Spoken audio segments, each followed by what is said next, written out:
Father, it is a good thing to give you thanks each and every day that our eyes is open to see another blessed and holy day.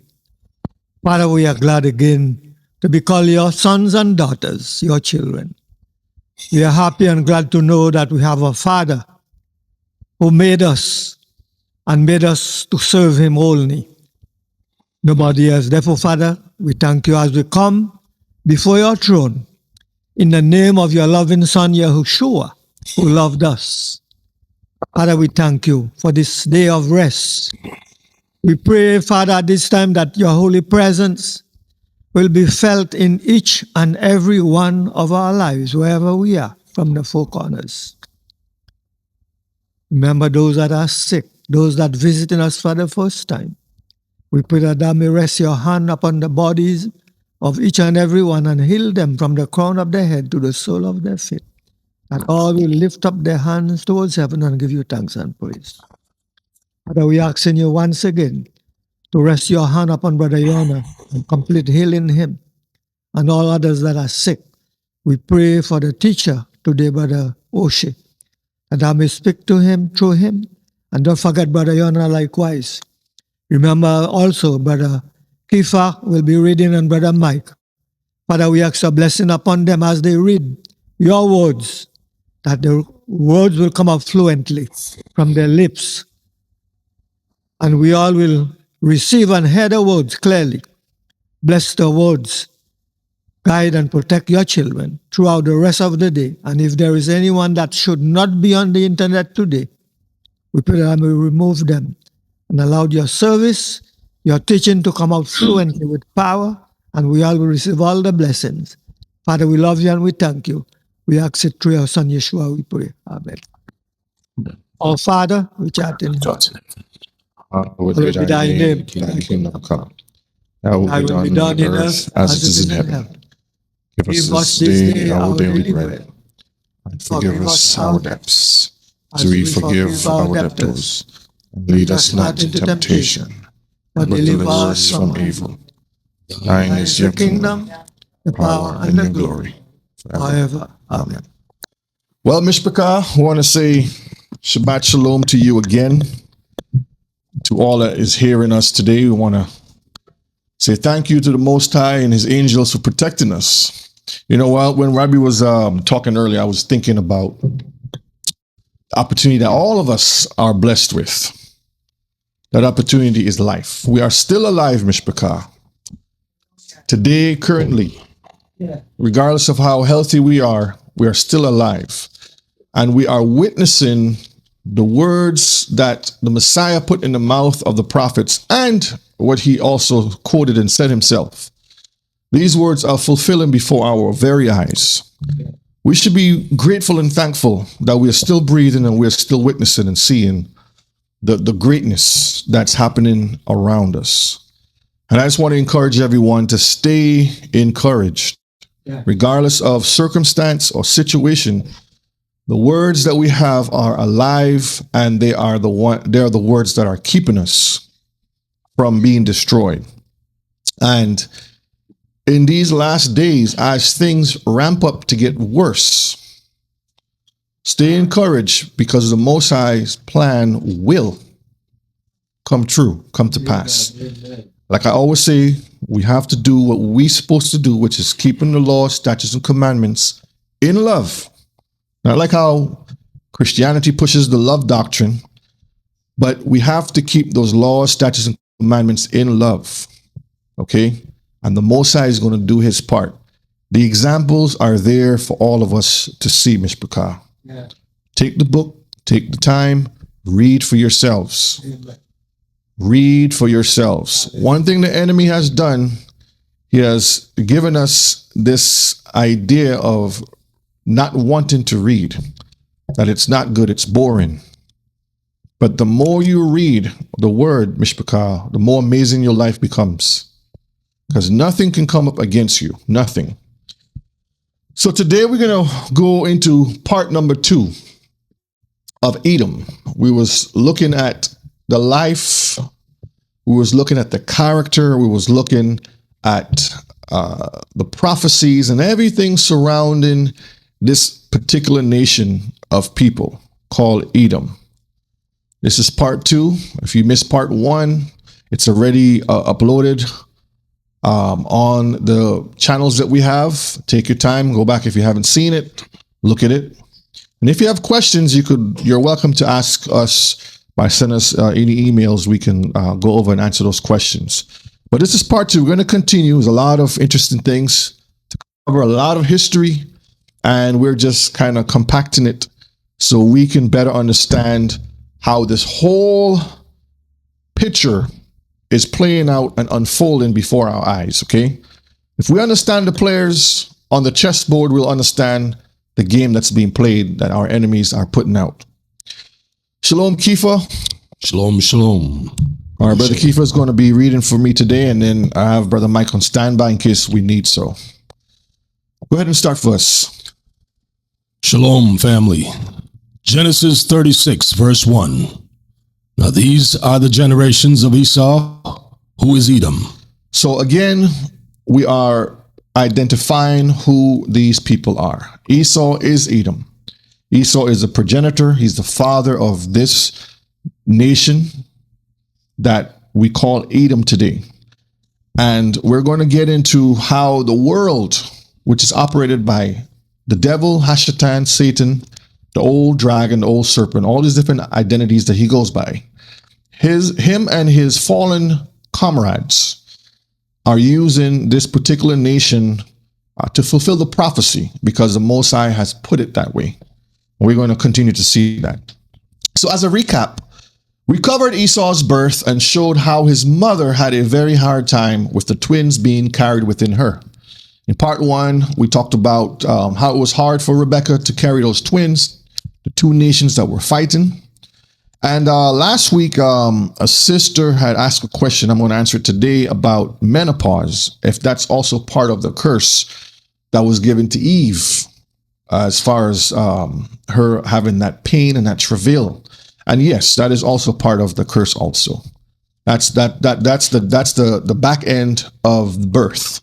The front end is being having the ability to carry the seed through the 9 months, and then delivering a child, and then in your later years, as you are getting older in age, the menopause is the downside to that. So that is also part of the curse. And every woman, I should say, goes through that because that is what the Most High has put out. We on the other hand, as men, our curse is to work. we have to bear everything. We're still responsible for the woman too. When she's going through that, we're going through that too. So we have a double portion of that curse. So Rebekah was experiencing that, and we can see the two nations that were formed in her womb, two different nations altogether. And I mentioned that the Most High is the one behind the scenes putting this together. A lot of people can't fathom in their head. They think it's impossible for you could have two nations out of the same seed. Yes, if you look it up, two parents can give birth to a child and have different blood type altogether.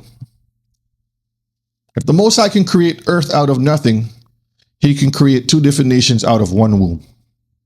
So just remember that. We looked at the many examples of Esau and his offspring's characteristics. We saw how wicked. We're going to continue to see more things as we go through today's lesson. Also of what makes him who he is and why the Most High created him within that role. So the roles are what we are identifying when it comes to what's on the chessboard, what's moving up and down, how the Most High is moving the pieces according to his will. Everything we see is according to his will. And one of the greatest schemes that the enemy has done is created religion to kind of distort and to make people go onto the wrong path. And hopefully we can get them back on the right path, speaking to our people. All right, so this is continuing from last week.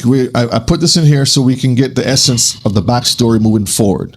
Again, this is Benito Mussolini And this quote we read last time, go ahead and read it for me again, Kiefer.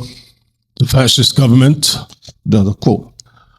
We do not argue with those who disagree with us. We destroy them. That's the mindset again of these nations before us. And to the right, you see they're sucking on the breast of the wolf or the dog, which is basically the same thing. This is the twins of what Rome was birthed out of. We're going to see some of that.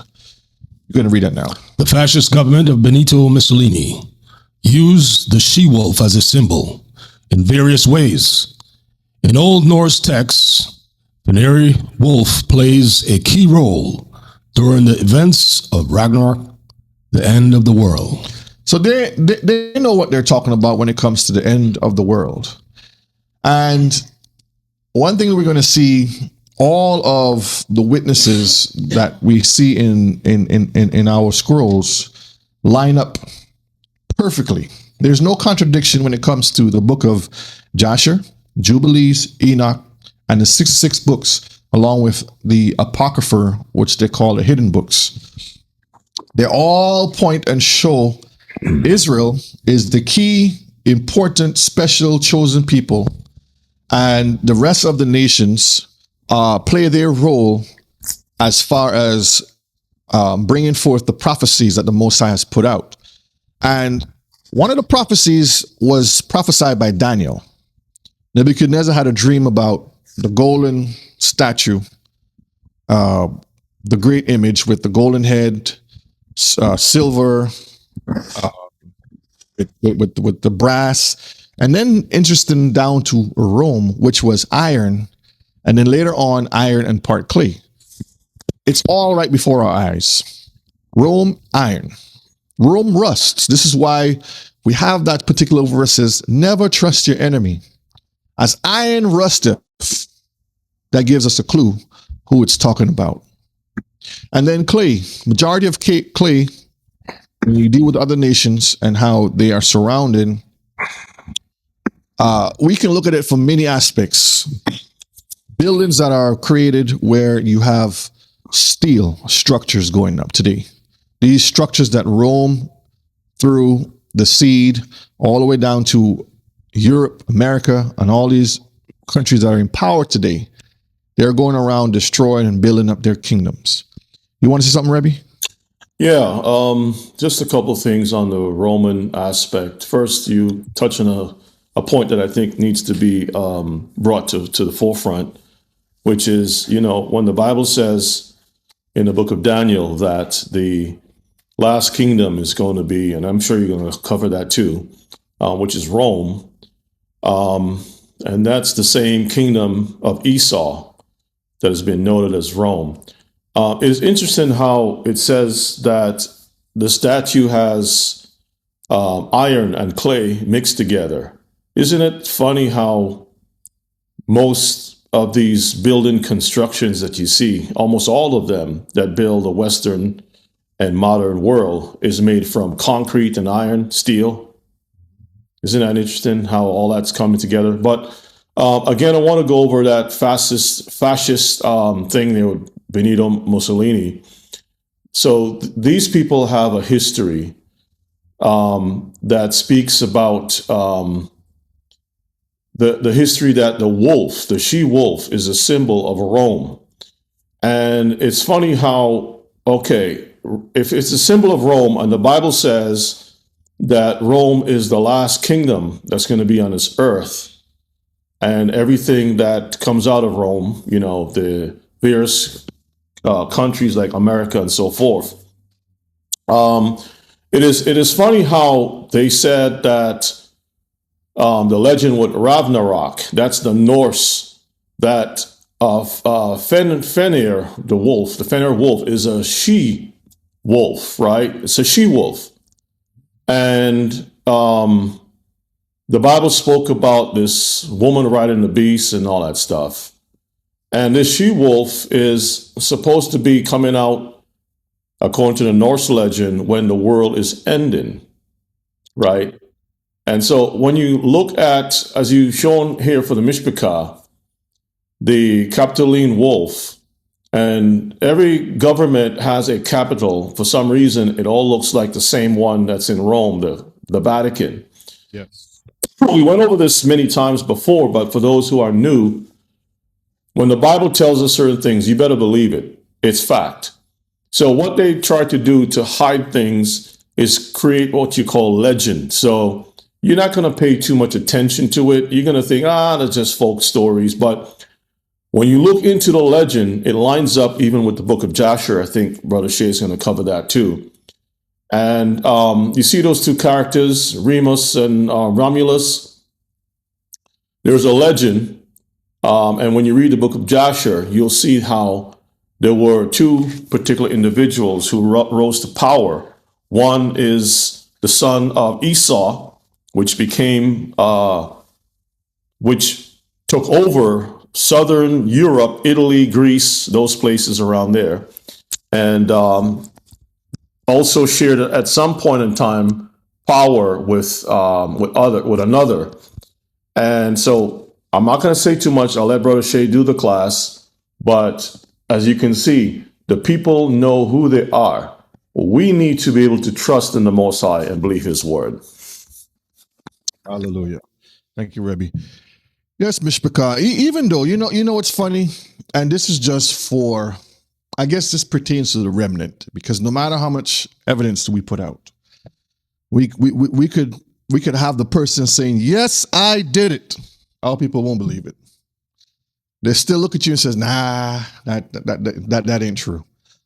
It doesn't matter. So this is the class that we put out. These classes that we're putting out is for our people who want to learn the truth, who want to be saved by our Messiah. Okay. For the rest of you all who enjoy living in this world of destruction, enjoy it for the time, because that time is coming short. Okay. The birthright. So last week I touched on a couple slides on this. We're going to go over it again to continue to keep the flow and everything fluid. So we're going to start back in Joshua 27 to kind of build up the story again, to understand how all of this plays out for the future. Joshua 27 verse 1. And Esau at that time, after the death of Abraham, frequently went in the field to hunt. So it tells us that he is going and doing what he normally does. Frequently means that you do what? You're always going and doing this thing, okay? Let me pull this aside real quick, and let's go to the book of Jubilees so we can understand how it all comes together. Jubilees 26. We're going to read verse 1, 2, and then verses 4. And in the 7th year of this week, Isaac called Esau, his elder son, and said unto him, I am old, my son, and behold, my eyes are dim in seeing, and I know not the day of my death. So everything, like I said before, that is written plays a very important part when we're reading scripture and prophecy. Isaac is saying his eyes are dim. That has a lot to do with him not being able to see what the Most High didn't want him to see at the moment, and understand who is being chosen and why they're being chosen. We're going to see that as we go through the lesson today. And he was also at the point of going to take that long nap, okay?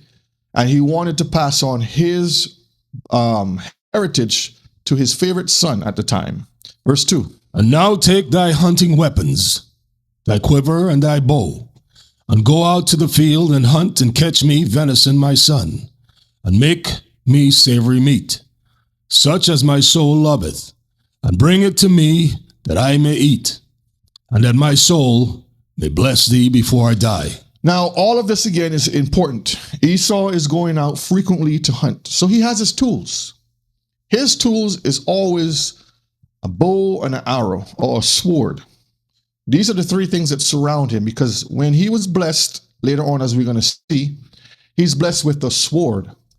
That means the power to wield. This is why when you watch all these movies that come out, the new one just came out, He-Man, there's a sword. Mm-hmm. King Arthur, there's a sword. Sword in the Stone. Mm-hmm. All these knights that have swords, right? Star Wars, lightsaber is a sword. Yeah. And the list is long. And then with the modern day army, the arrow is the gun. The bullets are the quivers, okay, that come out of the weapons. The bombs is like a quiver, just a bigger version of it. Missiles. And we're going to see how even the missiles are called arrows. We're going to touch on that too. So Esau's tools are mentioned here on how they hunt. Also, I want to highlight, because there is a doctrine going around that Esau loved cooking raw meat. Now, I showed you how Esau today is eating raw meat, but in this case, it didn't start this way, Mishpachah. Remember, he brought this savory meat to his father. Isaac is not going to be eating anything raw or uncooked or unclean. He's not going to present that to his father. So understand that later on, as Esau evolves into who he become today, that spirit that is upon him causes him to do those things. But in this case, currently, he's not eating raw meat, Mishpachah, okay? And I saw somebody trying to teach that, saying he's out there eating raw meat and he was cooking this stuff. And that's not the case at this moment, okay? Verses 4. And Esau went forth early to the field to hunt and catch and bring home to his father. So he's going out to hunt for his father, okay? Verses 3 of Joshua 27. And Nimrod was observing Esau all the days, for jealousy was formed in the heart of Nimrod against Esau all the days. Now, if you all remember last week, I was saying that at that time, Esau was the greatest hunter on earth, mighty hunter. He was blessed with that skill. Nimrod. Yes, Nimrod was the mightiest hunter at that time. He was the king upon the earth before the Most High distorted the languages and separated the nations. He was the king and he was the one that was on top. Now we see the shift in power, and he realized that Esau was out there hunting.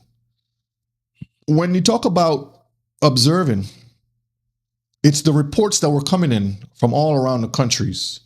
He's just not sitting there looking at Esau now, but the word is coming back to the king. This guy's out there. He's picking off people.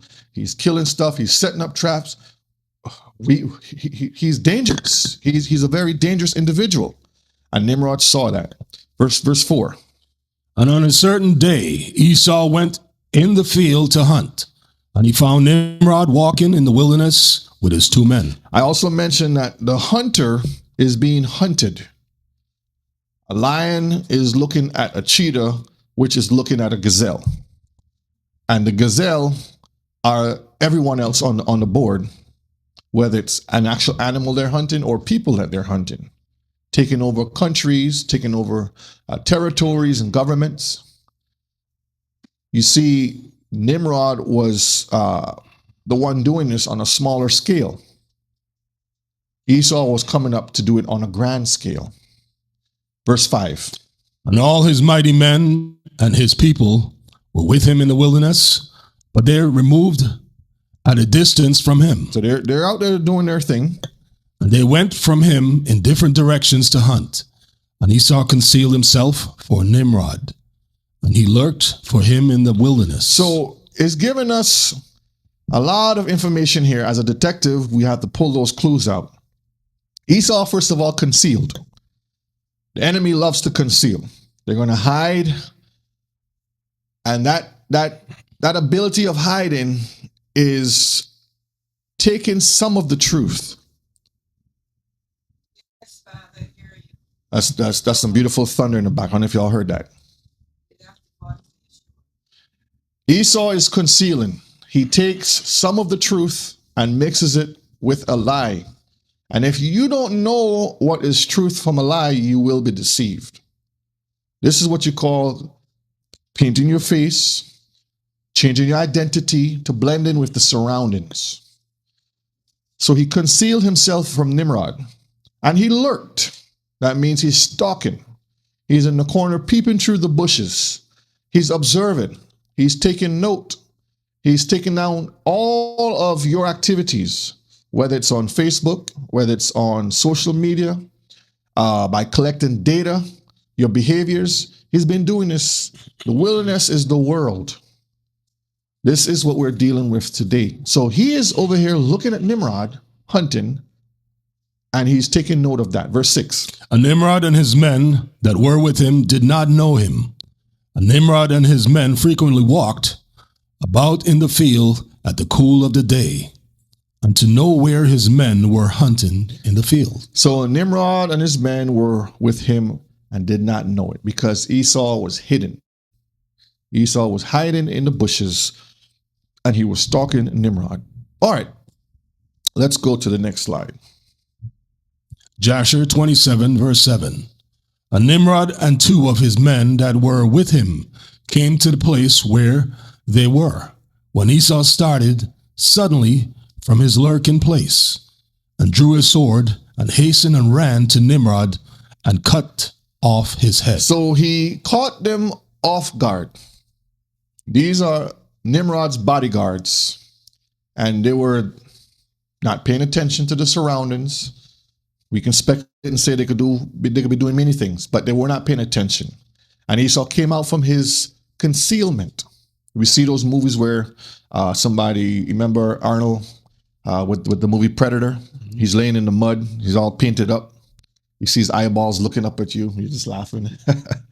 And the predators can't see him because of observing his heat, his temperature. Esau has all the tools today. Night vision, heat, thermal, you name it. Tracking devices, eyes in the sky, all types of things so he can try to see. And this is what he was doing here. Came out of his concealment, attacked the 2 bodyguards unaware, took them out, and went and assassinated Nimrod. And Rebbe sent me, let me pull this to the side a minute. This is the crowns that the kings used to wear. Let me pull this up. You can pull up the Wikipedia link, and that will help Mishpachah to see that. Yeah, Go ahead and make it a little bit bigger. If you can, just open it up a little bit more. So, family, what you're looking at is when you look at things historically, as far as crowns are concerned, Nimrod, Esau, some of these men who were mighty hunters, and they were very competitive. It was normal for you to prove that you were leader of your clan, that you had to go out there and fight some wild beast. And normally you had these wild ox and so forth, or antelope that were really big. And when you defeat them, part of the sign that you were, and some of y'all who knows about Native American history would also understand that, clasping the eagle's feathers to make you, to put as a sign that you come of age and you can lead the clan, and your headrests will be filled with all these eagle feathers and stuff, and skins of the animals that you've hunted. So historically speaking, if you scroll down a little bit, Brother Shea, you will see the pictures, that crown there, pre-Islamic. And then the one in the center, go down just a little bit more so we can see what it says as far as the reading. So you can see this is a stele of around the Babylonian area of a leader with a crown of horns on his head. And that's how people showed their power. And eventually, after a while, they just got rid of the crown of the animal, and then they just forged something in gold, right? And so now the crowns that you see of gold has those prongs. That's the evolution of the horns, okay? So that should show you how things transition one from the other. And yeah, it looks like Baphomet, but it's just when you defeat an animal, because they looked at animals as even more powerful than humans, and to kill that beast and bring back the horns was a sign of power. And so you wore your power on your head. This is why when you read the book of Revelations, it says Yeshua is going to be coming back with a crown of many crowns, okay? Because the other kings that he's going to subdue is going to be vassals, and normally you forfeit your crown or your power. Like a soldier would take his sword and offer his sword to the victor, and he will bow before the victor. You are a vassal king. You take your crown off your head, and the king will give you a new crown, which will make you like a governor, a lesser king, a vassal king. So this is the history, and this all ties back into Esau likewise. Thank you, Rebbe. And you can see horns represent power and part and prophecy, and they understood this. All right, let's go back over here. So again, Esau has taken the head of Nimrod, and now he's claiming the throne of the world, because at that time Nimrod was the king of the world. Joshua 7:27 and verse 8. And Esau fought a desperate fight with the two men that were with Nimrod. When they called out to him, Esau turned to them and smote them to death with his sword. So Esau is killing off all the bodyguards. Now we're going to continue to see now what happened. And when we get into Genesis, we don't get this history account. All we see is Esau comes in from the field and requests some pottage out of the blue. Okay, now we're going to understand what's happening, his mindset, and why he's doing what he's doing. All right, Joshua 27 and verse 9. And all the mighty men of Nimrod, who had left him to go to the wilderness, heard the cry at a distance. And they knew the voice of those two men, and they ran to know the cause of it. When they found their king and the two men that were with him lying dead in the wilderness. And this is a picture of a Hamite nation. This is just an example, Mishpachah. This is not the exact way they may have dressed or looked, but this is a Hamite army. And Nimrod was part of the family of Ham, okay? So this is an illustration that we're putting here. So they heard that their king fell, and they came out and says, we have to avenge the death of our king. Verses 10. And when Esau saw the mighty men of Nimrod coming at a distance, he fled and thereby escaped. So he was outnumbered. He says, man, it's like he stirred up a hornet's nest. He went in, tried to steal the honey, stole the comb, and then all the wasps are coming after him now. As they would say, for some reason, the Africanized bees are more dangerous than regular bees. Yes. And when you ask them, they tell you, oh, it's because it's black. Yes. Go ahead. And Esau took the valuable garments of Nimrod, which Nimrod's father had bequeathed to Nimrod, and with which Nimrod prevailed over the whole land. And he ran and concealed them in his house. And I talked about this also pertaining to garments having power, also having that power in them, because a spirit is attached to it. This is the book of Joshua chapter 7, so we can get a little understanding on that, verses 24 to verse 31. 24 to 31. Make it as big as I can. Okay. And the garments of skin which Elohim made for Adam and his wife, when they went out of the garden, were given to Cush. So the Most High made these garments and gave them to Adam and Eve. These garments, for some reason, ended up in the hand of Cush, one of the sons of Ham. Okay. Verse 25. For after the death of Adam and his wife, the garments were given to Enoch, the son of Jared. And when Enoch was taken up to Elohim, he gave them to Methuselah, his son. If you see the trend or how things are playing out, power and the garments kind of go hand in hand. So Enoch is given this garment. I don't know how the garment looked. I don't have a time machine to tell you what color it was, what it was exactly made out of. All we know is that the Most High took skins, made a garment, and gave it to cover Adam and Eve. It was taken away from them later on, passed down to Enoch, to Methuselah, verse 26.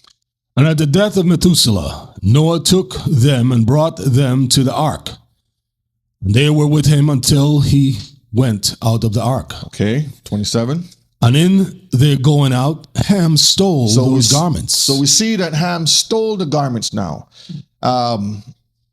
And there's some stuff behind that tells you that the character of some of the sons were not in tune with the spirit of the Most High. Yes, they all knew the law, statutes, and commandments, but they did not want to follow the law, statutes, and commandments.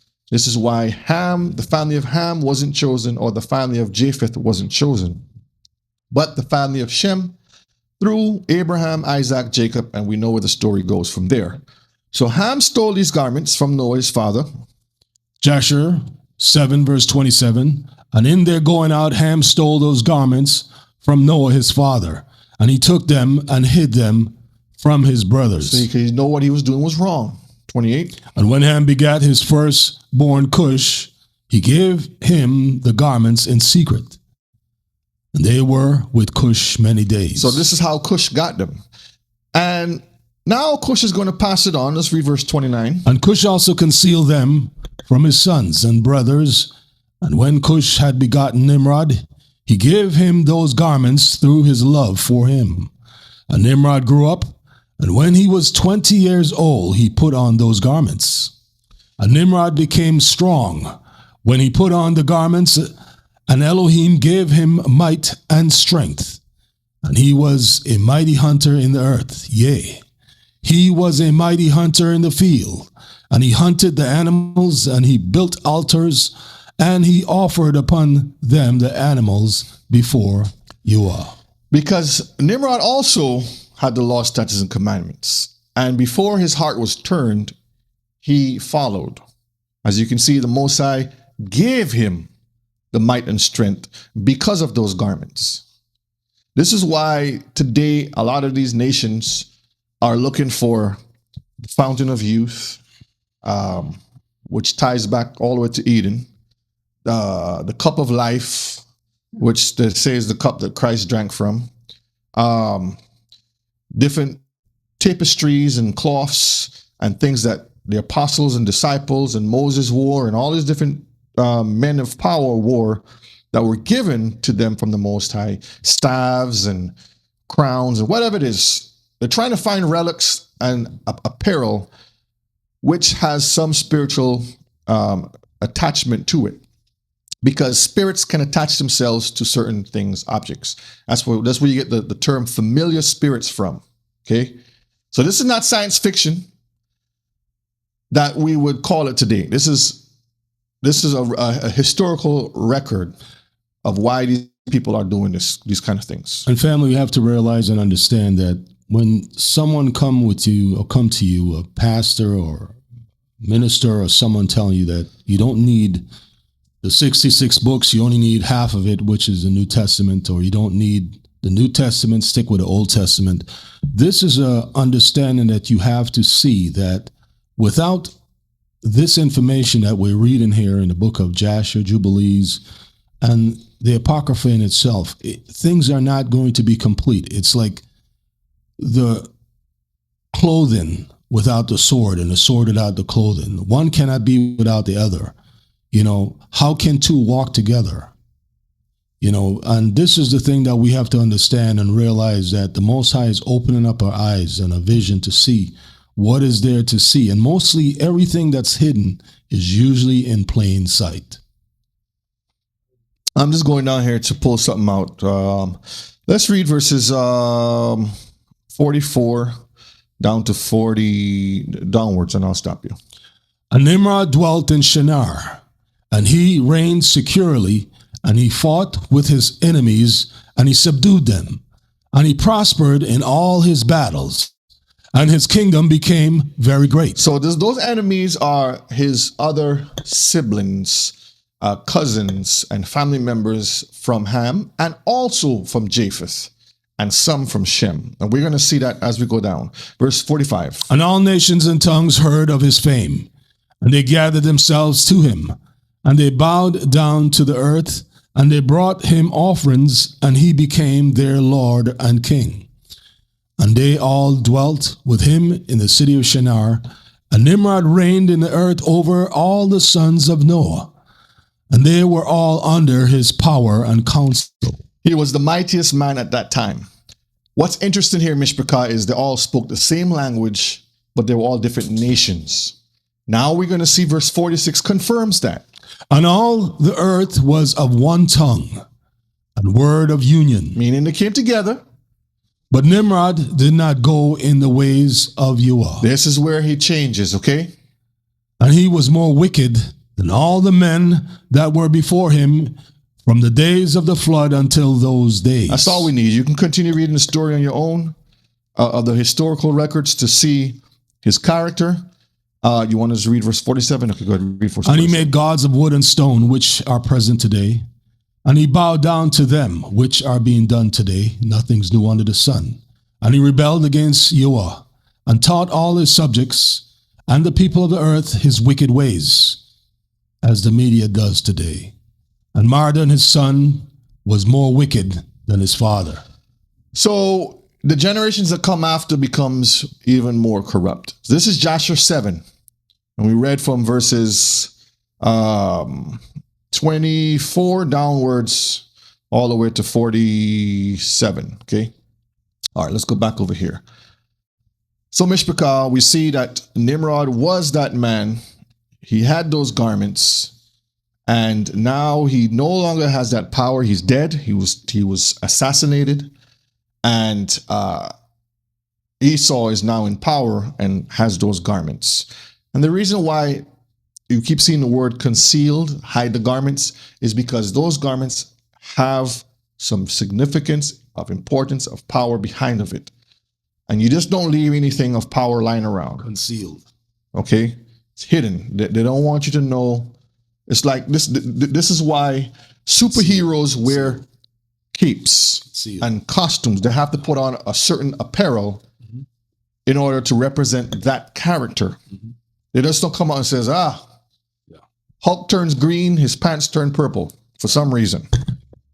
Because of the gammas, right? According to what they say. Superman puts on a red cape.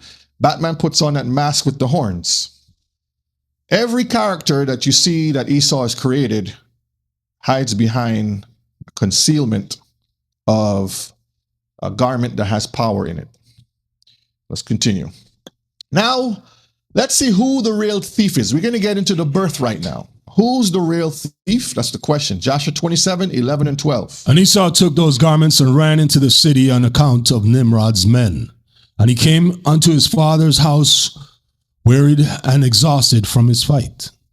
And he was ready to die through grief when he approached his brother Jacob and sat before him. This is a lot to unpack here. And Esau took those garments and ran into the city on the account of Nimrod's men. So he's coming out of the hunting, right? He's running back and he is being hunted. So he, like when you watch on TV, the cops chasing these people, and some of them will run back home because they know that's the last chance they can get to see their family. Yeah. They'll go visit mama real quick and get a sandwich and a hug from mama. In this case, he ran home and he ran back and he came onto his father's house wearied and exhausted from fighting because he was in a sword fight, slinging, wielding that sword. And he was ready to die because after you come from a battle, it's tough. It's not just like you see, you just there, play fighting. This is real hard activity or a challenge that people go through. It's physical, real hard physicalness that the person has to go through. Fight, okay? It's physical. You have to have stamina. You have to have a lot of different things behind you, strength. So he was ready to die. He's fighting a lot of men. And he approached his brother Jacob and sat before him. So this is where in Genesis now, all we get is Jacob is minding his business at home. Esau runs in It says, feed me with some red pottage. And this is the rest of the story. This is all that we got. Let's do why now. Verse 12. And he said unto his brother Jacob, Behold, I shall die this day. And wherefore then do I want this or the birthright? Because now he understood. See, Esau wasn't stupid. He knew he was the one that is in line to receive all of his father's heritage, but he didn't care about it. And he said to himself, I'm about to die. I don't really care about this, so I have to pass this on. I'm going to give this to you because I'm about to die. I'm being hunted by a lot of Nimrod's men because I took out Nimrod. I stole these garments from him, and they know that. Trust me, they know what Nimrod had. Mm-hmm. So now he's being hunted by these men. He came home. He didn't care about the birthright. He says, Behold, I shall die this day.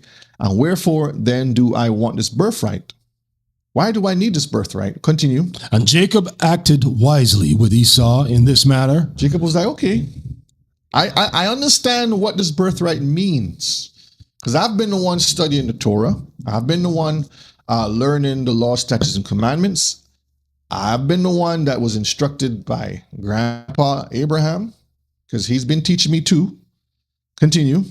And Esau sold his birthright to Jacob, for it was so brought about by Yua. See, that's the key, Mishpachah. Every time we sit back, a lot of us, because of Christianity and of the rest of the world, we believe it's something that we are personally doing, but never realizing that it was brought on by the Most High himself. Most High is behind the scenes, moving the pieces around the board. It's his will. People will say, oh, Esau got cheated out of his birthright. Jacob stole it. What did we just read here? Was it stolen or was it sold? Sold. Go ahead, Elder. Shalom, family. What we have to realize there and see for ourselves, the whole Torah was not given to Esau. It was given to Jacob. So whatever that is written was written to the house of Israel, which Jacob is the father of all the 12 tribes, children of Israel. So Torah was given to Israel, not to Esau. Esau have nothing to do with that. Esau was given gifts and sent away. But the Torah, the commandments, everything was given to the particular nation of the house of Israel. Hallelujah. That's a very good point, Elder. With that blessing, Mishpachah, was the law, statutes, and commandments also included in that? For an example, we live in a world of checks and balances. And in a sense of things that we may not understand, we neglect. There's a saying, you don't miss the water until the well runs dry, or you don't miss something until it's not there. We have examples of many artists, many famous people that at the end or coming close to the end of their journey, they realize, man, I give up my soul for this riches and for all this, and I can't even get it back. I realized that I made a big mistake. And they try to grasp at straws to get back that very soul that they sold for the rich and the fame that is presented. I don't need this. I mean, this is not, what am I going to do with this? It's just a thought that there is a soul present, but in reality, that soul is very, very important. And you hear it from a lot of artists if you really go and do the research. But this battle and this war and this fight is not for the weak at heart, and it's not for those that are not interested. This is a battle that it takes not only perseverance, but it takes energy, it takes strength, and we have to prepare for it. We have, brethren, we have been talking about the situation about living a shalom lifestyle. there are many, many things that are, if your eyes are open, you can see that is present today on what's going on. And not to vary away from the subject here, but the book of Eli, one of the movies that's out there, will show you that even the Bible itself is very, very important, just as much as those garments that was taken while Nimrod was slaughtered to get them from. Esau knew the value of it, and Esau knows the value of everything that's out here today. Be blessed. Mishpachah, everything is written for our learning so we can know what is to come. Let's continue. Joshua 27, 13 and verse 14. Jacob wrote the whole of this Verse 13. 13, he said. And Esau's portion in the cave of the field of Mishpah, which Abraham had brought from the children of Heth, from the possession of a burial ground, Esau also sold to Jacob, and Jacob bought all his from his brother Esau for value given. So Esau, because of desperation in his mind, and Brother Barnes, you mentioned a good point where the Most High exposed his unworthiness. You know, sometimes when like the Messiah gives the talents, and some people just take the money and they don't care about it. It's the same mentality, the same way, Mishpachah. Esau did not care about these things. So including in the birthright, but the birthright is just not birthright. It unpacks a long list of things that the father passes on. It includes land, titles, money, power, it may be material things, business, animals. The list is long. In this case, we see the field of Machpelah, which Abraham had bought from the children of Heth, right, as a burial ground. He sold that too. That was also included. Verses 14. And Jacob wrote the whole of this in a book, and he testified the same with witnesses, and he sealed it. And the book remained in the hands of Jacob. So, according to the record we have here, Jacob was wise. He recorded this stuff. So, when the time comes, there is no discrepancy of what's what. And because the spirit of Esau is a sly, cunning, we saw all of the characteristics that he portrayed. Whereas Jacob was upfront. He will tell you, this is what is written, this is what we have to do. Esau will try to go around that and counter it in every way. So he's recording these things in a book. Where that book is today, Mishpachah, Brother O'Shea doesn't know. He doesn't have the time machine. But if it's recorded, that means it is there. Okay, the Most High has concealed, or I should say he has put things hidden above our pay grade for a time. Whenever it's his will for them to be revealed, it will be revealed. It's not up for us to go research and trying to find these things because we weren't instructed to find these things, okay? Ecclesiasticus 12 and verse 10. Never trust thine enemy, or like as iron rusteth, so is his wickedness. And like I mentioned earlier, iron rusteth, rust turns the iron rotten, and rust is a reddish hue color, which is tied to the enemy. And we see Esau is very cunning. So Jacob had to write these things down as a source of evidence against him, because he knows later on Esau is going to come back and says, I never give you that birthright. You lied to me. Think about that, Mishpachah. That's exactly what he would have done. All right, Genesis is the account of Genesis now. Genesis 25 and verse 29. And Jacob sawed pottage. Hold on 1 second. Sorry. Go ahead, Rebbe. You want to say something? Yes, shalom, family. There are some prominent Hebrew groups that believe Esau is the reincarnation of Cain. I don't know if you all believe that. If you do, you could put a 1 in the chat. And I'm addressing this because as many of us venture off and we eat in different pastures every once in a while, you're going to come across groups that believe that Cain is alive in Esau today, and you're going to hear all this legendary stuff. And some of these groups do not believe in reading the book of Joshua at all and such like, but for some reason they have a time machine that can show the transition of Esau or transition of Cain into Esau's body. If that be the case, with reincarnation or anything like that, the history and all of the other events. And O'Shea, can you pull up Romans 9? I want to go to verses 10 and 11.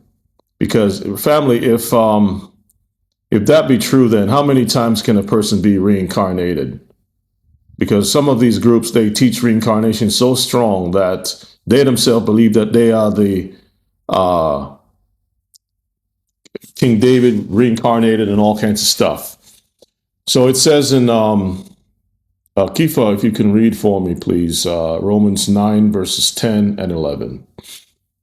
And not only this, but when Rebekah also had conceived by one, even by our father Isaac, for the children being not yet born, neither having done any good or evil, that the purpose of Elohim, according to election, might stand, not of works, but of him that calleth. You see that part right there, and thank you, Kifa, where it says, neither having done any good or evil. If I lived a previous life, I have lived my life, whether it's good or evil, that spirit that was in that body, if reincarnation is a real thing, that spirit now is in another person. Let's say it goes into O'Shea.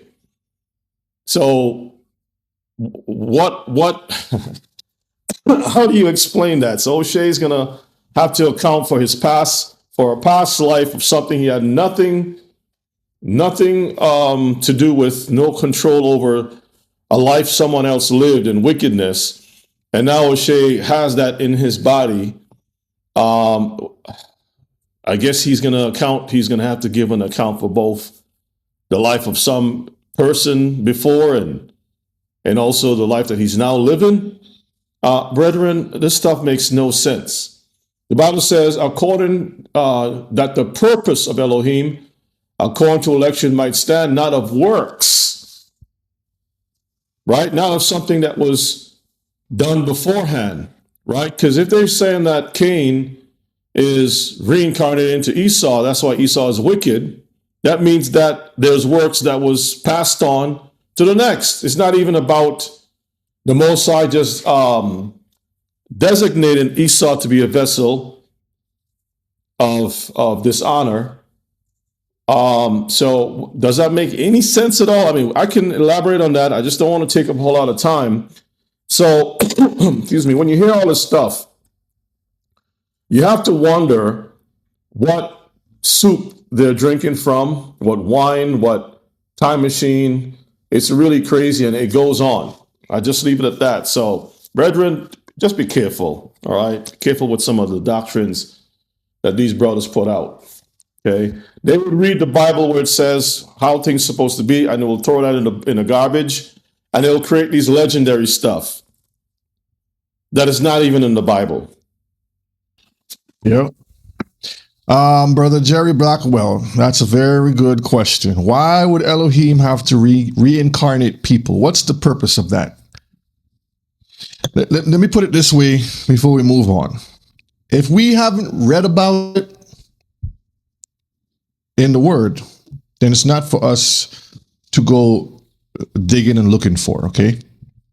In other words, let's not add or take away from the Word. Let's go with what the Word has put out, word for word. The enemy is going to always add, and he's going to always take away. That's his job. He's the enemy. Don't fall for the hokey dokey stuff, Mishpachah.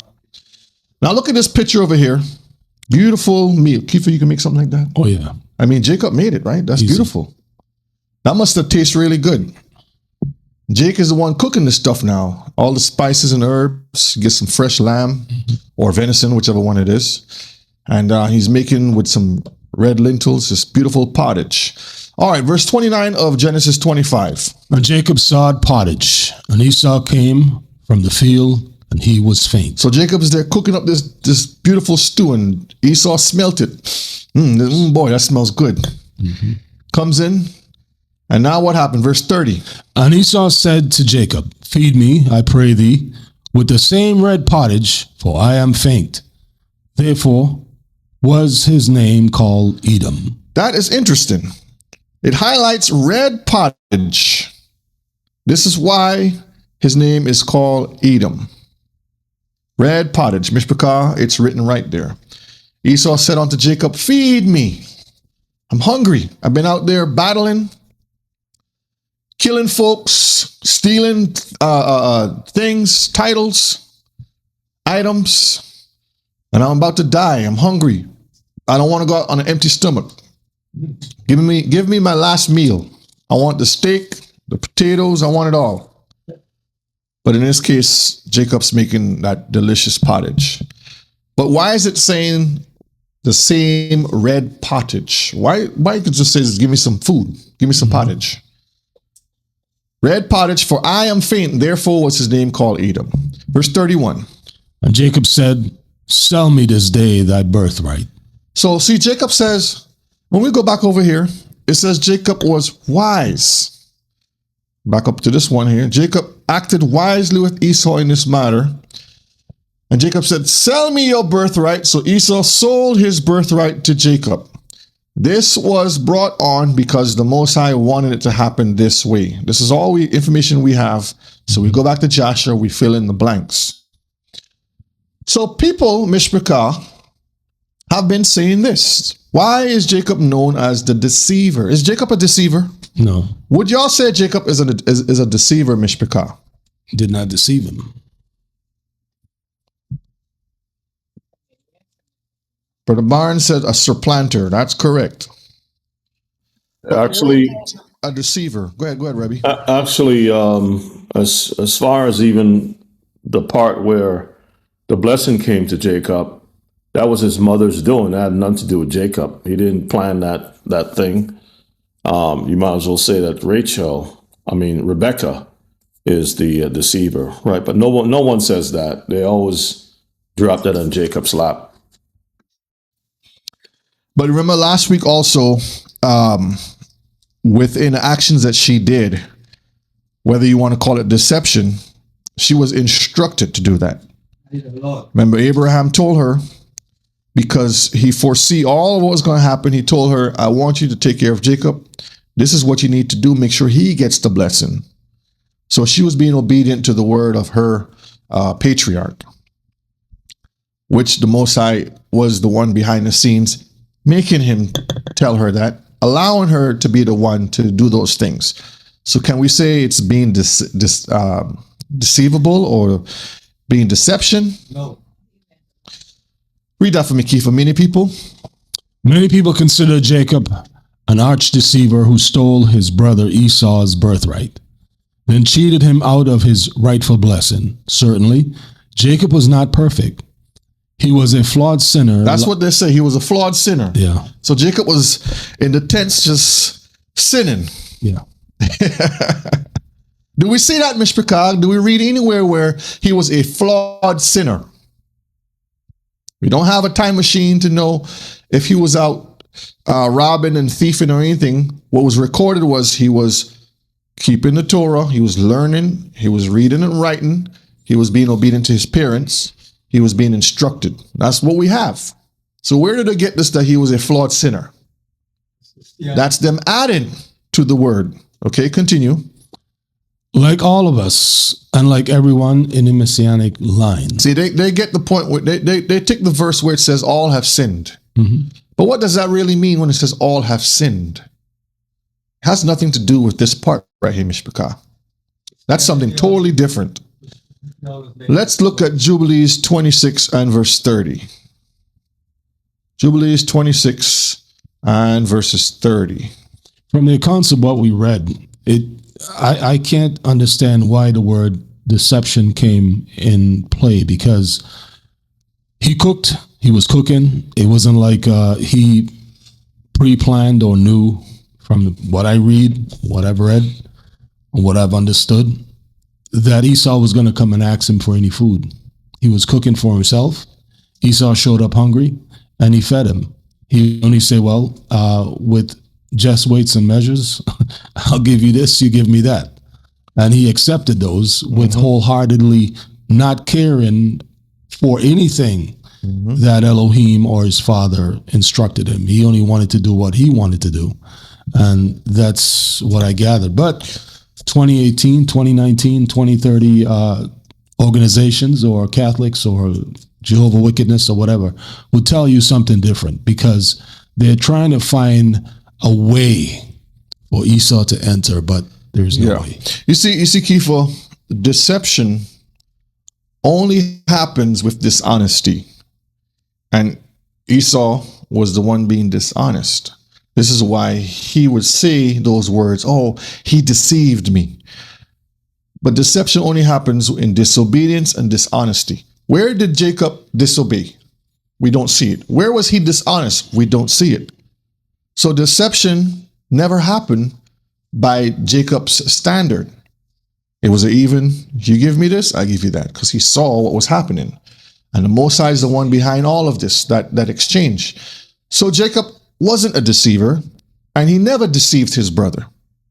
I could see Jacob told him, well, you know, this is a lamb chop that I'm cooking here with some lentil peas or some split peas or whatever.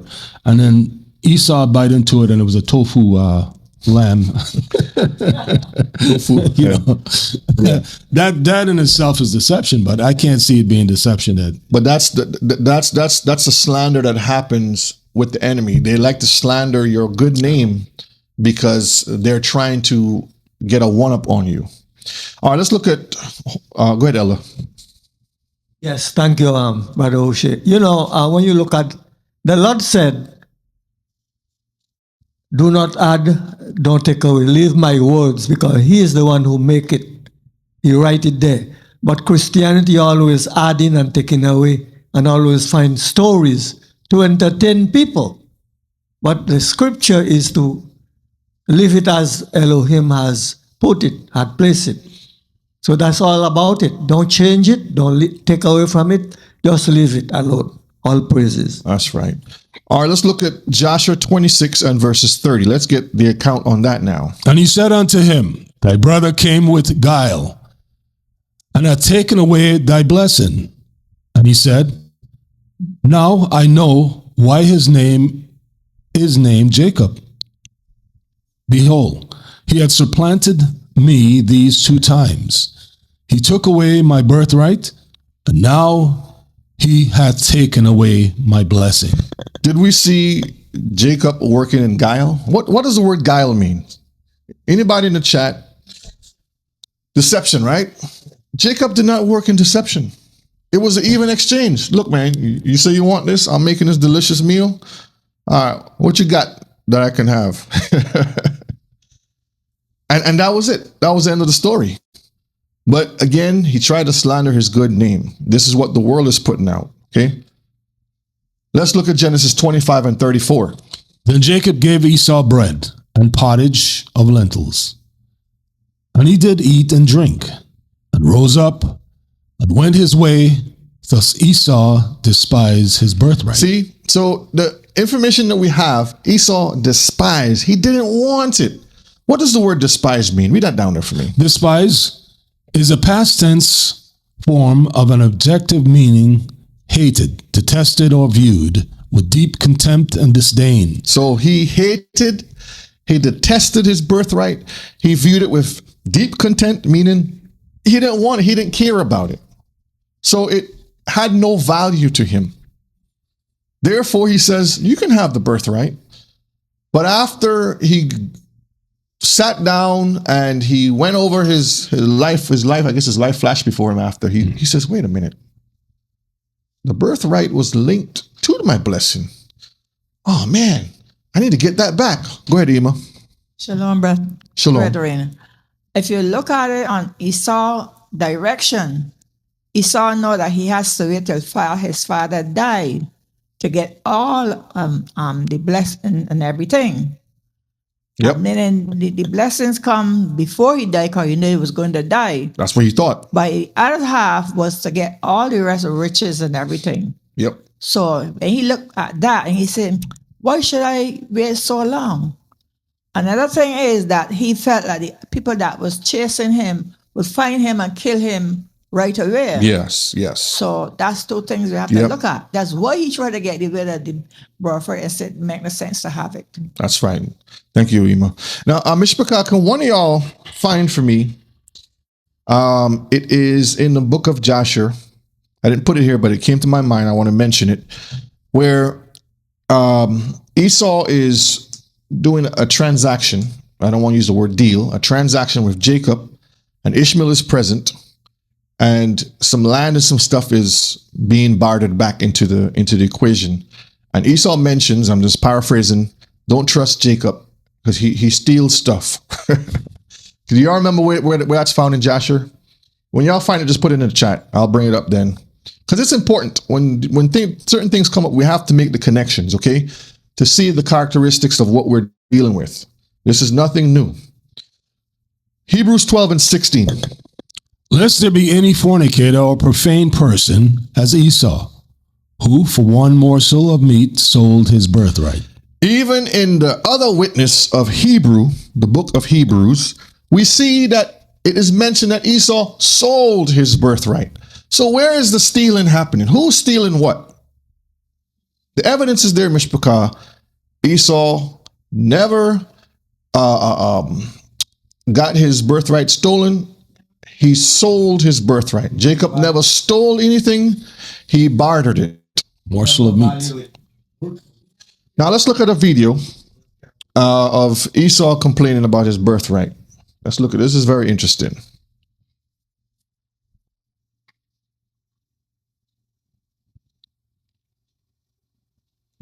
If I can pull it down here. Okay, here we go. Fair use, fair use.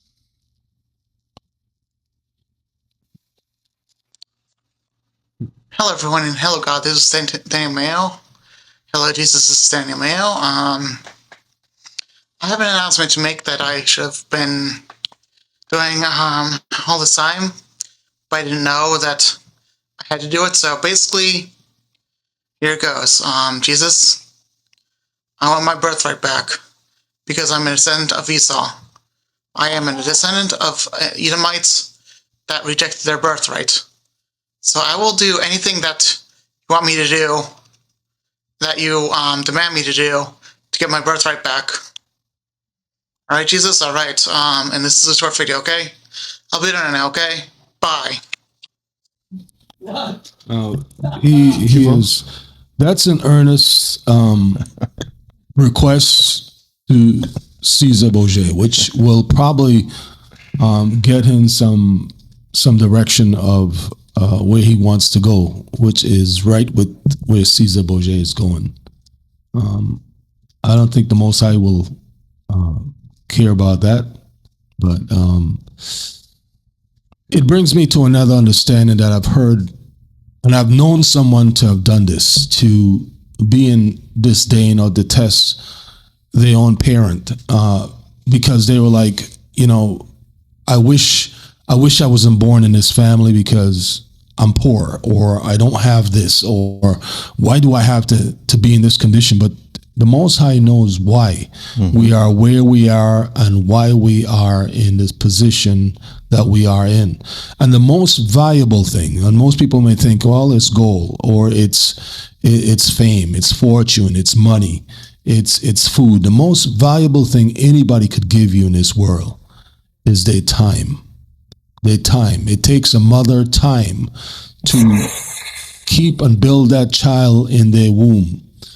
The mother is at the brink of death, bringing birth into the world. And a lot of people disrespect their own mother by saying the most hurtful thing, that I don't know why you're my mother. I wish this person or Esau was my mother, or I was born into a family of fame and all this other nonsense. But they don't realize that there's a price to everything. Rebbe wants to say something before I'll play it again. Brother Eric asked to play it again. Yeah, I just want you to play it again. That's that's crazy. And who knows? He may be slow, meaning has a learning disability, but that doesn't matter in this fact. He knows what he's saying, and he's speaking from his heart here. And so let's listen again. I want my birthright back because I'm a descendant of Esau. I am a descendant of Edomites that rejected their birthright. So I will do anything that you want me to do, that you demand me to do, to get my birthright back. All right, Jesus? All right. And this is a short video, okay? I'll be there now, okay? Bye. Yes, Mr. That's interesting. Like you said, he may have some type of impairment, disability, or something, but for him to even come to that conclusion, he had to spend some time reading and studying. You don't just wake up one day with a handicap and say, "I want my birthright." I'm reading Sister Yasha. She says he's not slow, he's panicking. Yeah, he is. I mean, regardless of what it is, like you said, Rebbe, the truth is going to come out. And regardless of that, if he's slow or not, you cannot hide the truth. And this is an example that we see here. So now we're going to go into the lineage of Esau. We're going to see how and where and who he is today. Okay, how it all plays in. We're going to look at the history records, from the records that we have from the biblical point into what we find through the records of, what the world puts out there and what the prophets say also. Genesis 36 verses 1. Now these are the generations of Esau, who is Edom. So again, we're showing that Esau is Edom. Okay, continue. Thus dwelt Esau in the Mount Seir. Esau is Edom. So Mount Seir is where he dwelt. Now, when we go forward, we're going to see that there were people that were living in Mount Seir at that time. We're going to highlight who those people are and how Esau overtook those people and they became one people also. Okay, continue, verse 9. And these are the generations of Esau, the father of the Edomites in Mount Seir. To the right over here, you see his 3 wives that was recorded. Does anyone tell me now if Brother O'Shea is wrong? Did he have more wives than this that's recorded? Did I miss any of the names? This is what I found. First wife is Adah. Her son was Eliphaz. Okay. Second wife was Aholibama. Sound like Alabama. Aholibama. Her 3 sons was Jeush, Jalam, and Korah. All was dukes. And then his next wife was Bashemath. And her son was Reuel, or his son was Reuel. These are the sons. You have Eliphaz, Jeush, Jalam, Korah, and Reuel. Okay, let's continue. We see Esau, firstborn Eliphaz, he had sons. These are the names. And the word duke just simply means a lord of a clan, a leader of a clan, a judge of a clan. Is just the title that they took on. Just like we took on the word tribe, they took on the word duke. Ishmael took on the term prince, okay, and so forth. And it's just a distinction of the location where you live and the hierarchy of order of what you would call yourselves. So Esau, in a sense, called his children dukes. Duke Teman, Omar, Zepho, Kenaz, Gatam, Amalek. Over here, you have the dukes, which is Jeush, Jalam, and Korah, which was his sons. They didn't really go into detail on their sons, but we're going to touch on that also. And then Reuel, Duke Neath, Zerah, Shammah, and Mizah. And this is all found in Genesis 36, verse 10 to verse 19.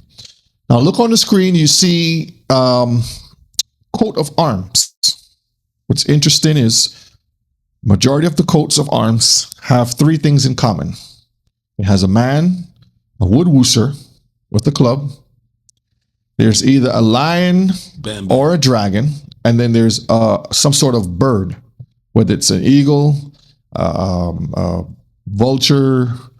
What's the one that disappears and comes back in the fire? Phoenix, hawks, falcons, all of these birds of prey. Okay, they have these three things in common. And then you'll see swords and flags and castles and crowns on it with feathers. So they varied it according to their families right here, lineage all the way down. We're going to get into it to see how it all ties in, okay? Without receiving the credit, because if you Google today Dukes of Edom, the word will come up Dukedoms. So the word derives from Dukes of Edom, but they won't credit that. They would say the word Dukes just recently came about here. But we know the Bible was written long before this. So what are they trying to say, Mishpachah? What are they trying to say? Go ahead and read that definition for Duke for me. Duke, noun. Early 12th century, a sovereign prince from Old French duc, 12th century, and directly from Latin dux, genitive dixis, leaders, commanders, in late Latin, governor of a province. From ducers to lead. Okay, jump down here. Applied in English to hereditary noblemen of the highest rank, probably first mid-14th century, Aus native earl. Okay, so you have heredity, which is passed down to the highest rank, native earl. Earl is also another term, various European titles, ranking below a prince. So right below a prince are dukes and earls. Mm-hmm. All right, and these are all terms that's used in the place of Europe. Now that was in 14th century. We're in 2026, and we still have dukes and earls and noblemen's in the English monarchy today, which people are, that was in the past, but the past is in the present. And yet they're going to tell you, forget about it. That happened during slavery.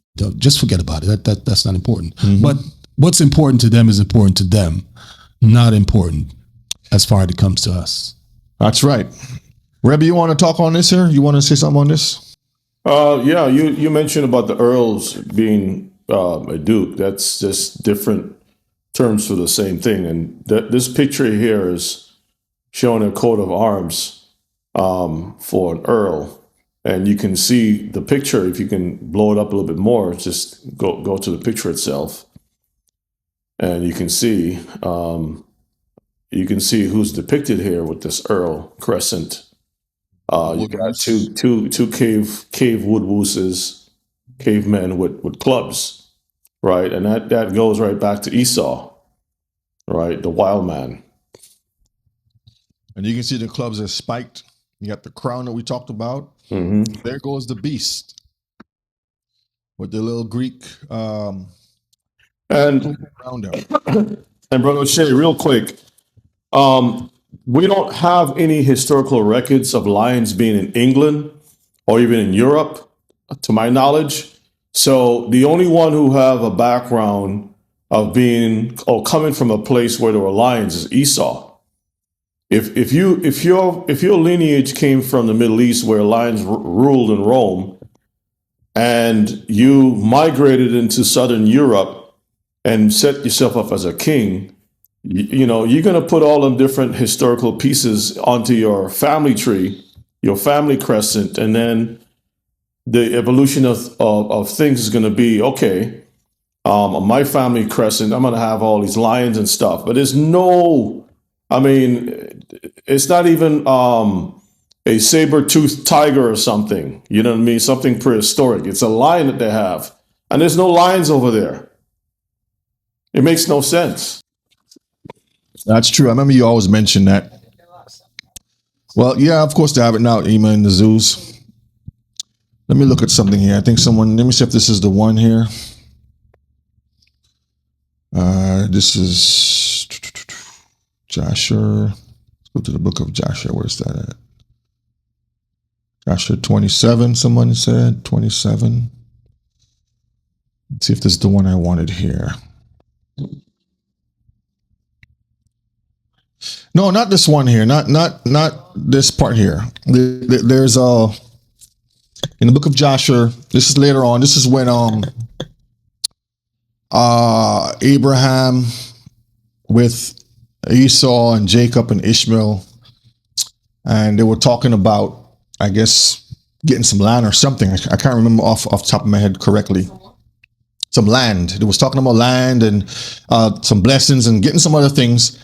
And Jacob was trying to say, okay, you can take this. I'll take the land and you take all the materials, all the clothes and whatever it is. And Esau's like, no, don't trust him. He was talking to Ishmael. Don't trust him. He's a deceiver, blah, blah, blah, blah. If y'all can find that for me, let me know. It's in the book of Joshua. So when you find this, let me know. I'll go back to that point. I just want to highlight how Esau was thinking. Okay. Real quick, Brother Shay. Uh-huh. I'm not sure if you got the link I sent. Let me try again. Okay, here you go. Pull this up. It's the same rendering of the one that you showed before, the coat of arms. That the one that was shown before says Earl. This one says Duke. But I want to make a point, a very important point here for the Mishpachah to see. Okay. Notice it says coat of arms. Okay, let me try something else. Let me do something else here, because if you're having problems that way, give me one second. While you pull that up, let me look at, you said Joshua 47, verse 20. Let's see if that's it right there.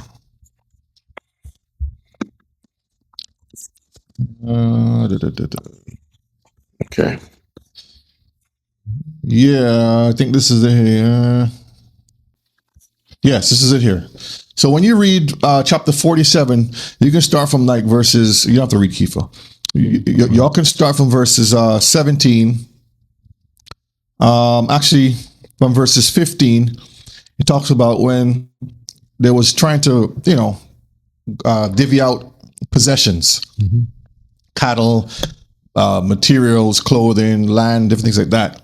Verse 20 says, read verse 20 for me. And Naboth the son of Ishmael was then in the land with his children, and Esau went on that day and consulted with him, saying, Thus has Jacob spoken unto me, and thus has he answered me. Now give thy advice, and we will hear. And Naboth said, What is this that Jacob hath spoken unto thee? Behold, all the children of Canaan are dwelling securely in their land, and Jacob saith, He will inherit it with his seed all the days. Okay, pause a minute. Remember, Abraham is given all this land. So Jacob is just relaying what he was told, what he's promised. So he's telling that here to Ishmael's children, right? Not knowing that the Most High is not going to allow that to happen. So this is why it happened this way. Continue. Go now therefore and take all thy father's riches, and leave Jacob thy brother in the land, as he has spoken. And Esau rose up and returned to Jacob, and did all that Naboth the son of Ishmael had advised. And Esau took all the riches that Isaac had left, the souls, the beasts, the cattle, and the property.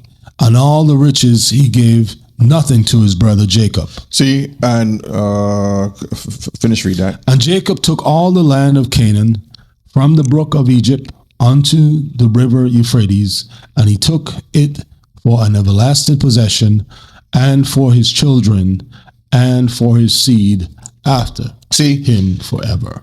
With that spirit, Esau's only thinking in the now. Take all the riches and the possessions. Forget about that land. I don't have to deal with fighting people off to get land. But not realizing the Most High was not going to allow the land to be given back, because that was part of the blessing to receive all of this property. When Abraham looked up and he saw that. So I'm only bringing this out to show you that even in doing business with Esau, he's trying to go behind you and shortcut you in the making of trades and deals and different things like that. All right, Reb, you send that picture? And with this thing, we're reading something in the book of Jasher that took place many, many years ago. Don't be fooled to think that this doesn't exist today. They are lords and dukes that's present today. I mean, Candace Owens, her husband, is a lord, considered a lord.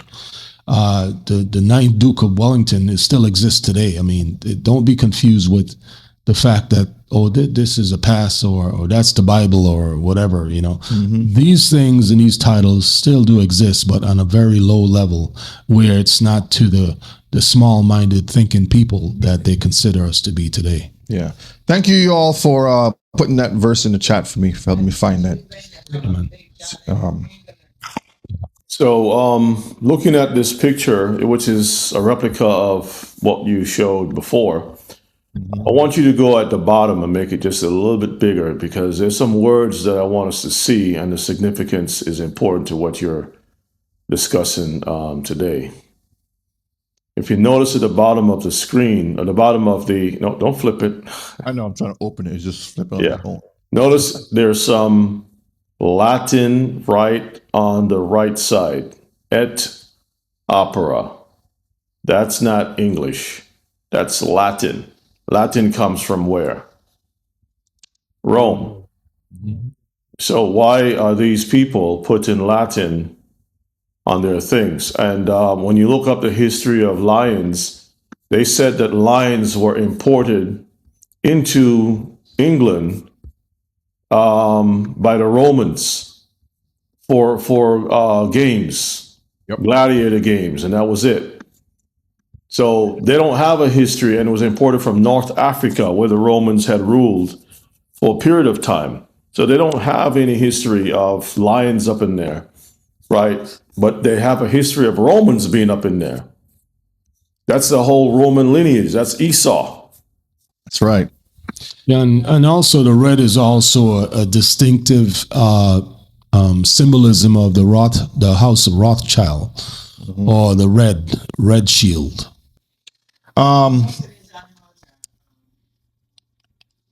You say most animals are what?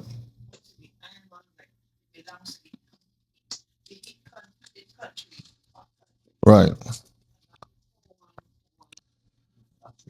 Brother Barry, that's funny. So does Ethiopians, the term ras means duke in this sense, or equal duke? Well, I guess you could say that. That's the term that they want to use, ras. I think it means prince. Yeah, it means prince, but in the same sense, I guess that's what they're trying to say. All right, let's continue. So we see the history of the word duke there. Seir, the Horite. So now you see where the word Horite comes from, and you see the lineage here: Lotan, Shobal, Zibeon, Anna, Dishan, Izar, Dishan. Excuse me. This is the people that were there before Esau got there, and he took over these nations. Let's get some evidence on that. Let's look at Jasher 84. Jasher 84 and verses 5. Let's read that first, and then we'll go to Genesis 39 after. Go ahead and read that one. Verse 5, yes. Therefore did the children of Esau fight against the children of Seir in former times. And Uah had delivered the children of Seir into the hands of the children of Esau, and destroyed them from before them. And the children of Esau dwelt in their stead unto this day. See, Mishpachah, Esau dwelt in their stead. So the children of Seir, there were people living there before Esau got there, and Esau took over these people. So when you see this part right here, Seir, the Horite, later on they were taken over by Edomites, and now they're part of the Edomite family. Let's look at Genesis, what's that, 39, 19 to 30. Genesis 39, 19 to 30. How are we doing so far, Mishpachah? Very good. Very good. All praises 39. When it says 19 to 30. Okay. Go ahead and read that. And it came to pass, when his master heard the words of his wife. Wait, hold on. This is the correct thing. 39? Not Genesis 39. Oh, 36. Sorry. Genesis 36. I'm sorry. Genesis 36, 19 downwards. These are the sons of Esau, who is Edom, and these are their dukes. These are the sons of Seir the Horite, who inhabited the land Lotan, and Shobal, and Zebon, and Anah, and Dishon, and Izar, and Dishan. These are the dukes of the Horites, the children of Seir in the land of Edom. And the children of Lotan were Hor and Hemam, and Lotan's sister was Timnah. And the children. Let's see how far we're going to. 30, okay. And the children of Shobal were these: Alban and Mathath, and Ebal, Shepho, and Onam. And these are the children of Zibeon, both Ajah and Ahana. This was that Ahana was found the mules in the wilderness, and he fed the asses of Zebon his father. Now, everything that we're reading here, it has importance to the historical records. This, what we're reading here, is going to tie to something else that we're going to talk about in the future, okay? Verse 25. And the children of Anan were these: Dishon and... You know what? Just jump down to verses 30. Duke Dishon, Duke Izer, Duke Dishan. These are the dukes that came of Hori among the dukes in the land of Seir. So I just wanted to show you, when we're reading about these sons, these are not direct seed from Esau, but Esau later on took them over, and his children mixed and mingled with them. Okay, so that's important to know for when we go in the future. All right, Genesis 36 and verse 40. Let's look at the names now. We're going to get into it to see who it is today. Verses 40. And these are the names of the dukes that came of Esau according to their families, after their places by their names. And you see the names right here. Duke Timnah, Duke Alva, Duke Jetheth, Duke Aholibamah, Duke Elah, Pinon, Kenza, Teman, Mibzar, Magdil, Iram. Genesis 36, verse 43, the last part. These be the dukes of Edom, according to their habitations in the land of their possessions. He is Esau, the father of the Edomites. So we see, Mishpachah, it's telling us that Esau is the father of these people right here. All right, let's continue. And look at the symbol right here. This is some of their symbology of where the families come from.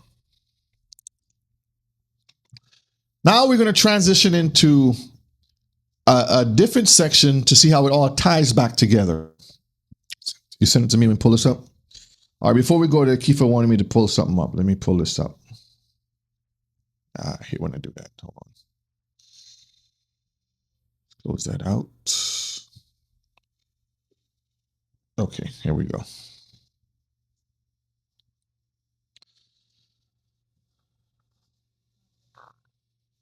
See the image of it?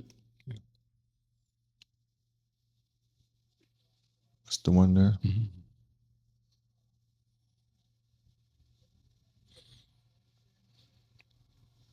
See the difference? The same shield, you see the same things. You see the same arrows that's on your money and all that stuff. The same red as far as with all that. This is the house of Rothschild, basically. The red shield, basically. That's all the families connect. Got the stars, got the phoenix bird. It's the same horns you're talking about. Mm-hmm. Crowns and horns, lion, Yeah, the arrows that Keith is mentioning, and a lot of Latin is written in here. So it just shows you the connection, Mishpachah. Okay, let's go back over here. All right, Genesis 9 and verse 1. And Elohim blessed Noah and his sons, and said unto them, Be fruitful and multiply, and replenish the earth. Now, me and Brother Mike had an interesting conversation earlier about Noah that I'm going to bring out in a separate class later. That's going to be something very interesting to learn about. It's everything is written, and I just enjoy reading and studying. That's one thing that I can say. But to tie in Noah's record with Esau's record, we're going to see how it all plays in. So Noah was called upon because at his time, the earth was in pure wickedness.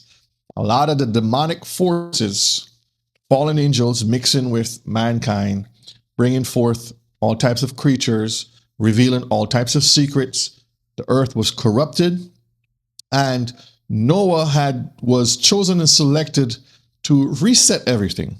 The flood came about to wash away and wipe away all of those wicked things, okay? But the saga continued, and here we're going to see how some of those evil spirits continued to live on in some of the sons of Noah. So Noah was instructed to be fruitful and multiply and to replenish the earth, because he didn't even want to do that. He was like, what's the point?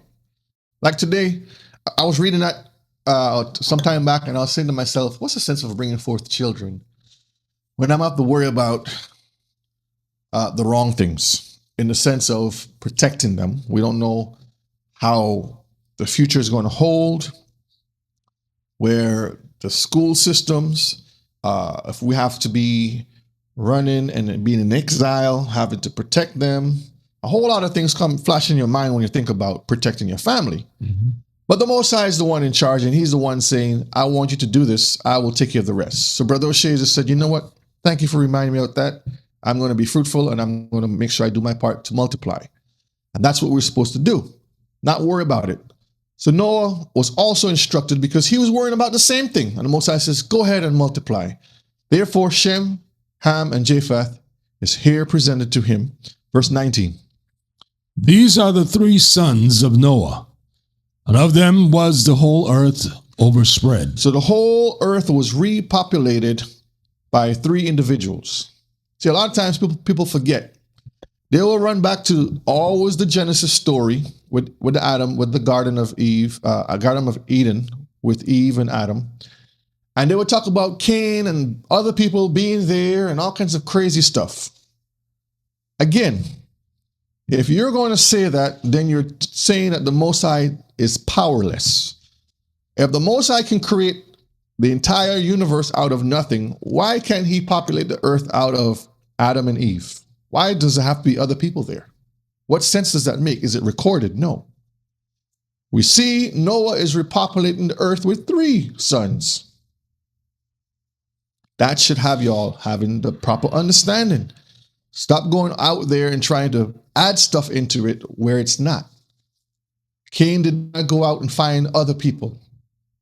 It's recorded in the book of Joshua and Jubilees, with him within his own family repopulating or bringing forth children and creating his own city called the land of Nod. So here we see now, fast forward in the new earth, which is the second earth, I call it. Noah is bringing forth three sons, which populated the whole earth. Let's look at the Jubilees account. Jubilees 8 and 8. And in the 6th year, 1567 AM. Okay, pause there a minute. For those of you who don't know what AM means, in the years, AM stands for Anno Mundi.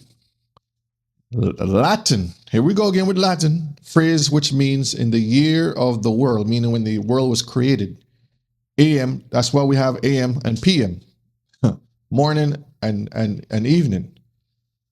Year AM1 is a starting point of time, marking when Elohim created the world according to scriptural history. So this is what we have to go by, scriptural history, and not what the other nations are putting out to distort or to disprove the existence of our Creator.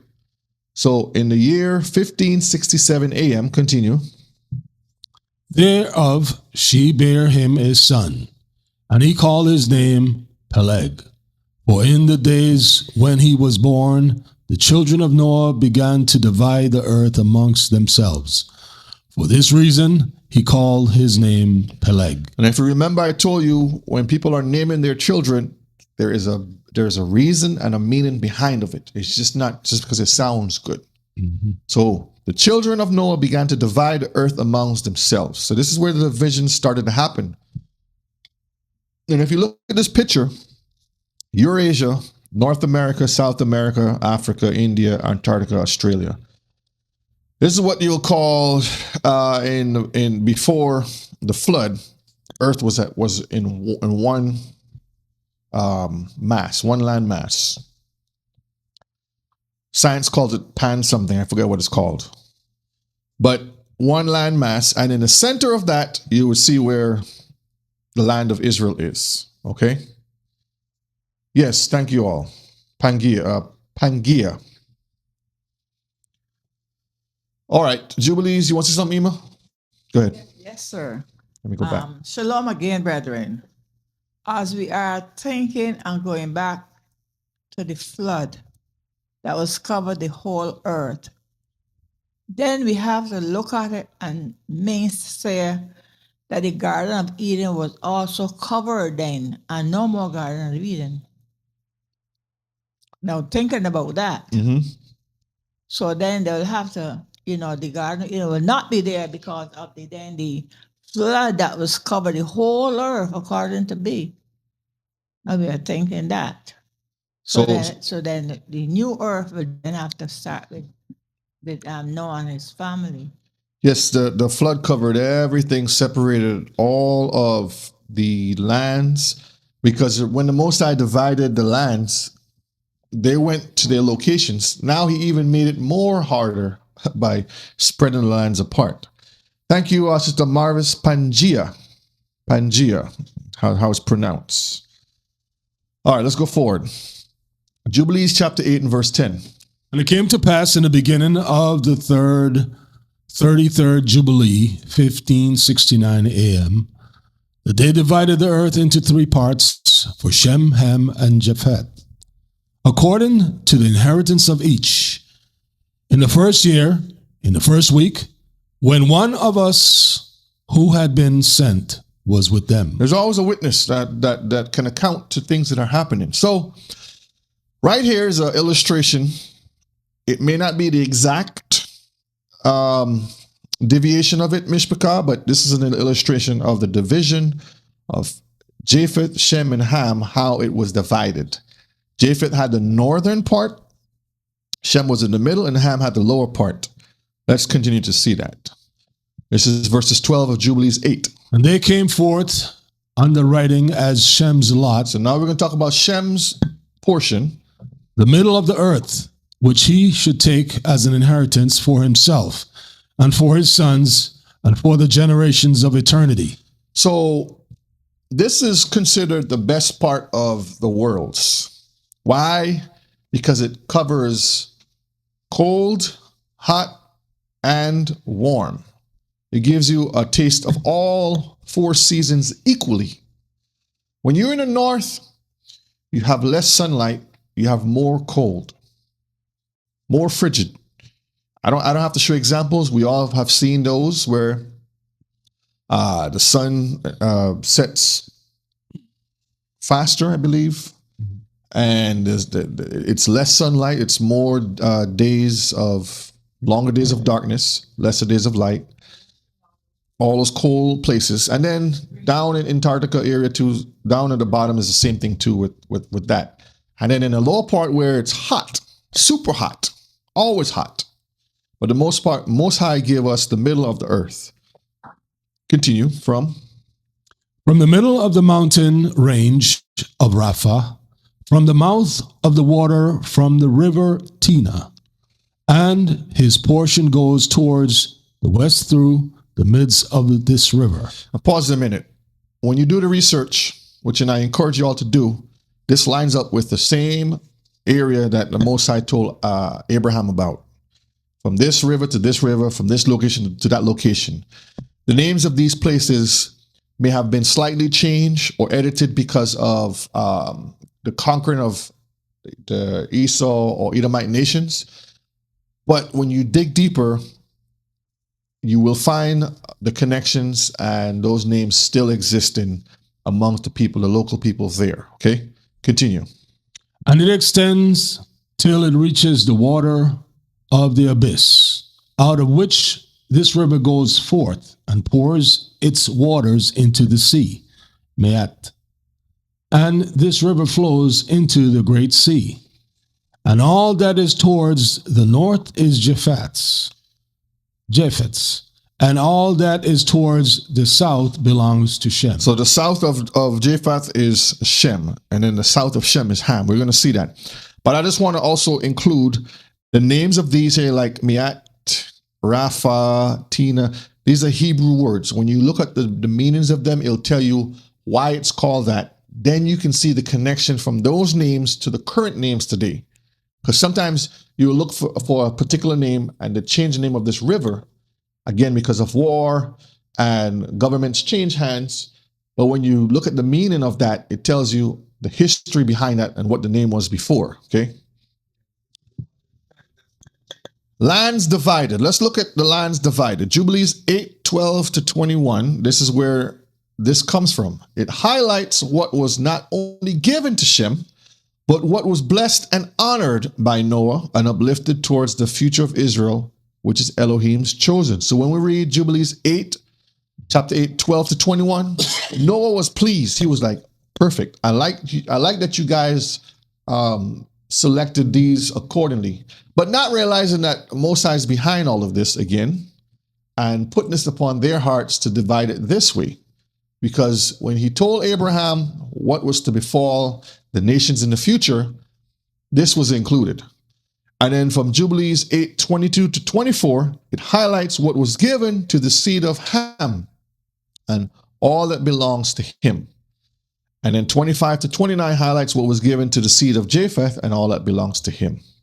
All right, so you can go on your own time and you can see that to see how they all connect. All right, let's look at verses 29 and verse 30. This is the land which came forth for Japheth and his sons as the portion of his inheritance, which he should possess for himself and his sons for their generations forever. So Japheth was given this land forever. The north belongs to Japheth forever. Go ahead. 5 great islands and a great land in the north. When you look at what the 5 great islands are in a picture, you'll see all that of Europe. All of those places right there were given to him. Continue. Jubilees 8, verse 30. But it is cold, and the land of Ham is hot, and the land of Shem is neither hot nor cold, but it is of blended cold and heat. See, Mishpachah, it tells us that the temperatures that we see there, and we're going to go to something important in a minute to show you something. The temperatures are also linked to the locations, the environment. So the lands of the north, the great lands of the north, the 5 islands, it is cold. But the land of Ham is hot. The land of Shem is neither hot nor cold, but it is blended cold and heat. So we have that perfect temperature. That's why when our people start to go up north, it's too cold for us. We'll go down south, it's too hot. We want to be right where it's nice and cool. Okay, to enjoy that weather that we are tuned into. Genesis chapter 10, verses 2, 3, and 4. We're going to read all of it. The sons of Japheth, Gomer, and Magog, and Madea, and Javan, and Tubal, and Meshech, and Teras. 10, verse 3. And the sons of Gomer, Ashkenaz, and Riphat, and Togarmah. Genesis 10:4, and the sons of Javan, Elisha, and Tarshish, Kittim, and Dodem. All of these names here play a very important role in the family of Japheth, in the kingdom of Europa or Europe. We're going to see some videos on that. We're going to see some things on that, okay? But what is interesting, it is also found in the book of Joshua. Let me pull this aside and let's go to the book of Joshua. And this is Joshua 10, 6 to 18. Joshua 10, verse 6 to verse 18.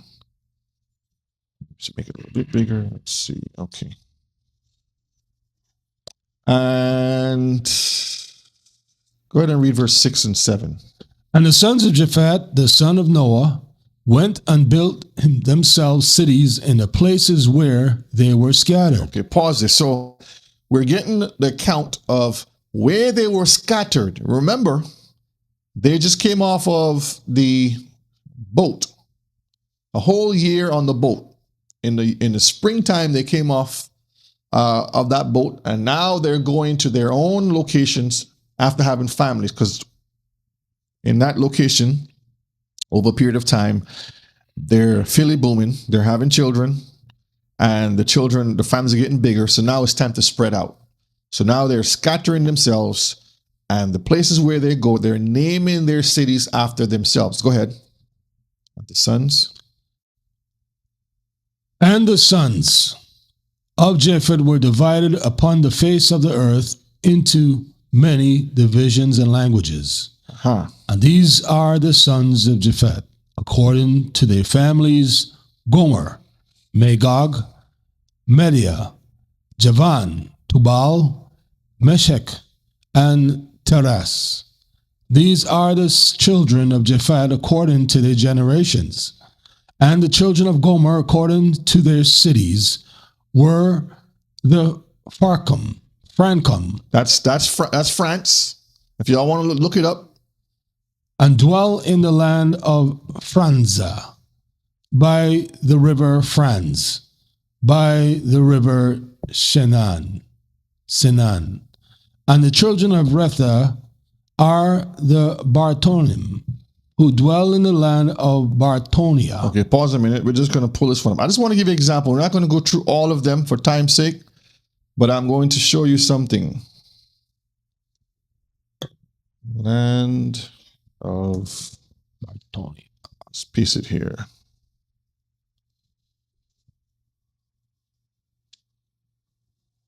What does it say over here? Let me pull this up, Wikipedia, so y'all can see it yourself. Let's make it bigger.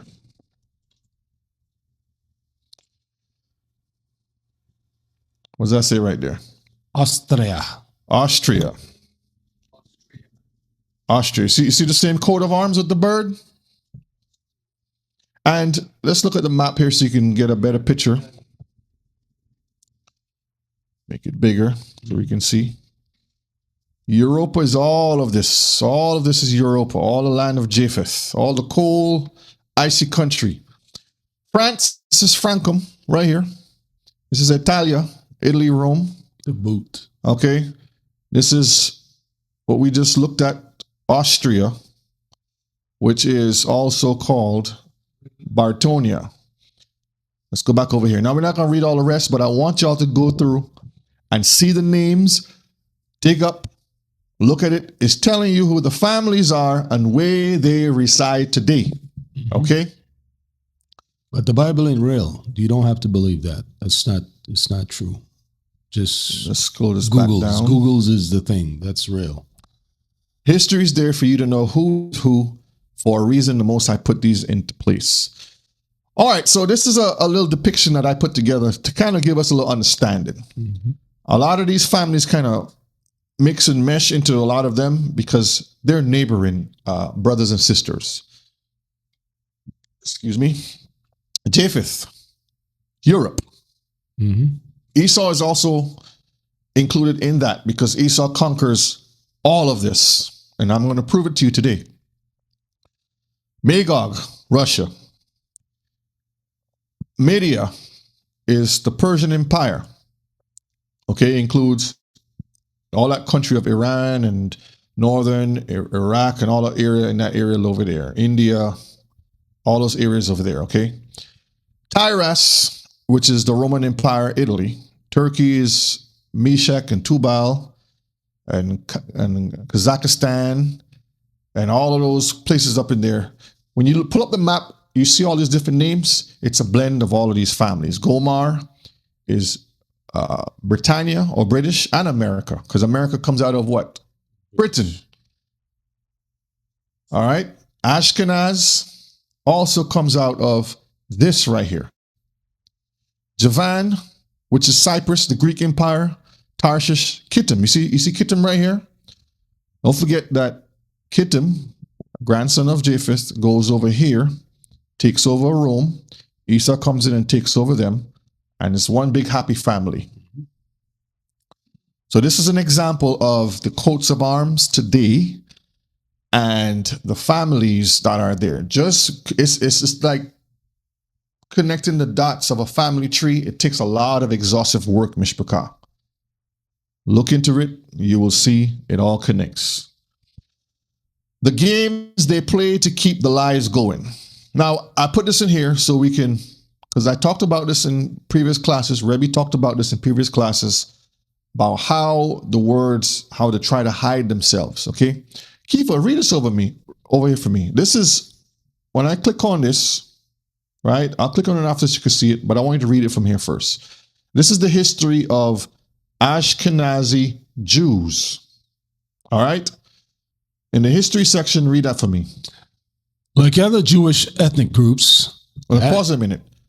Other Jewish ethnic groups. What other Jewish ethnic groups are there? See, that's a lie right off the bat. Because Judah represents the children, or the Jews represent the children of Judah. And under the umbrella of that kingdom, Benjamin followed, and some of Levi followed, and this is where you have the Jews that were mentioned in the so-called New Testament time. And the rest, 10 tribes, follow later on in captivity. And this is where you have the house of Israel. So you have the house of Judah and the house of Israel. We've talked about this in many classes. Go back and take a look at them. You'll see how the two houses were broken and why we have the dissension among the nation of Israel. Okay? But there's no other Jewish ethnicity groups. That's a lie off the bat. Continue. Like other Jewish ethnicity groups, the Ashkenazim originates from the Israelites. Pause there. Ashkenaz does not originate from Israelites. Let's see where Ashkenaz originate from. This is on the same page. Come over here. Entomology. The name Ashkenazi derives from the biblical figure of Ashkenaz, the first son of Gomer, son of Japhet, son of Noah. That's all we need. Remember, Shem is the progenitor of the Israelites. From Shem, we have Eber to Abraham, all the way down to Isaac, to Jacob, which his name was changed to Israel, which he fathered 12 sons, which became the nation of Israel, who we are today, the patriarchs. Ashkenaz is the son of Gomer, which is the son of Japheth. Totally different from Shem. Do you see the lies again? We exposed this in previous classes on Friday nights. We've talked about this many times. But let me pull it up for y'all to see so you won't think Brother O'Shea is, cropping stuff and editing stuff himself. This is Wikipedia. Jewish, Ashkenazi Jews. They'll tell you, also known as all of these different titles, a distinct ethnic subdivision. They're trying to find ways of covering it up and painting it. But they'll tell you they're from Rhineland, Germany, Franca, France, Italy, all the places that we just saw Japheth occupies, right? Europe. Let's scroll down. Holy Roman Empire, all of this stuff here.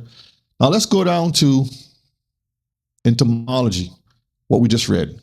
We just read that right there, right? Let's go to the history by religion. They'll tell you any Jew whose family, traditions, and synagogue. They're going to try to paint that picture of trying to pull in the Herod thing. Finding a way up inside there. The culture. Jewishness. Fitting themselves in. You see? Anyhow, we can move on. I just wanted to show you the lies that they try to paint, to blend and to hide. The brother over here is just like, I can't believe it. I'm just sick of it.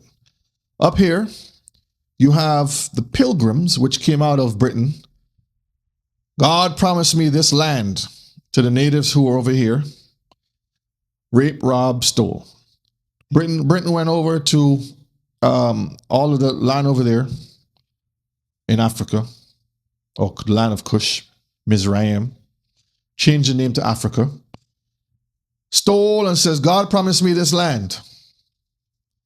Now, Ashkenaz, the family of these same people, are going into their land, Palestinian area. God promised me this land. See, do you see the craziness, Mishpachah? Do y'all see the craziness?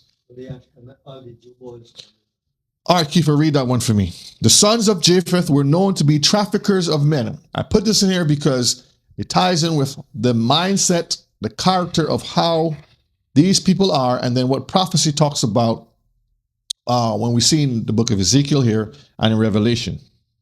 Ezekiel 27:13 says, Javan, Tubal, and Meshach, they were thy merchants. They traded the persons of men and vessels of brass in thy market. See? Javan, son of Japheth, Tubal, son of Japheth, Meshach, son of Japheth, were merchants. They traded the persons of men. Sell men. And vessels of brass. So they were trafficking people. And this is just a little trafficking thing here. Europe covers Asia also. Remember that. So Asia has the highest total number of human trafficking victims globally, while Europe functioned primarily as a high-demand destination region for international trafficking networks. So they grabbing up people, stealing body parts, and all those things, Mishpachah. Yes, still to today. Rabbi sent this picture here of this book. Y'all probably seen this. How they're trying to steal the identity and consider themselves to be a 13th tribe. You want to say something on that, Rabbi? There's a lot of whitewashing going on, or whatever term you want to call it, that they're trying to change the narrative now. The stories is, well, the Khazarians are not Ashkenazim and all kinds of stuff. But if you go back and you look at ancient maps and you look at historical pieces, you'll see that they do record that the Jewish people were a bunch of converts who came from that Ukrainian region. And we did classes on that, showing you the different emblems, the artifacts that was found by archaeologists with the same star, so-called Star of Solomon or Seal of Solomon that they dug up. And that was one of the symbols that the Khazarians used. And showing the connection with that, and people from Finland and those places, they all have the same colors, excuse me, the same color on their flags and stuff, Ukraine and those places. And so it's the same set of people that migrated over to Germany, took up the names Ashkenazim, and then from there, they started making their way into among Sephardic Jews. And now they received a letter from Sephardic. We all know from the Bible that we had Israelites who were assimilated in Spain in those areas.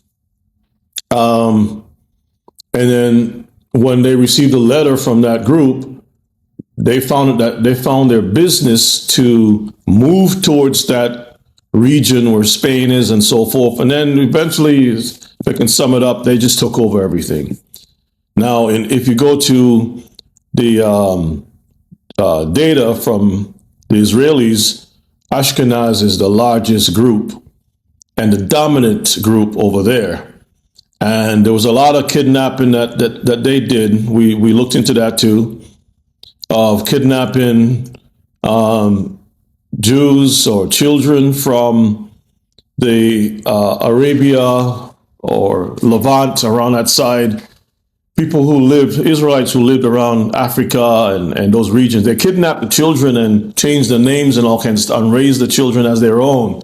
So they're slick in what they're doing. But they always confess on themselves, but they want you to be bewitched. So that's all I got to say on that. Thank you. I'm trying to remember the name of the class I did. I was looking for it last night,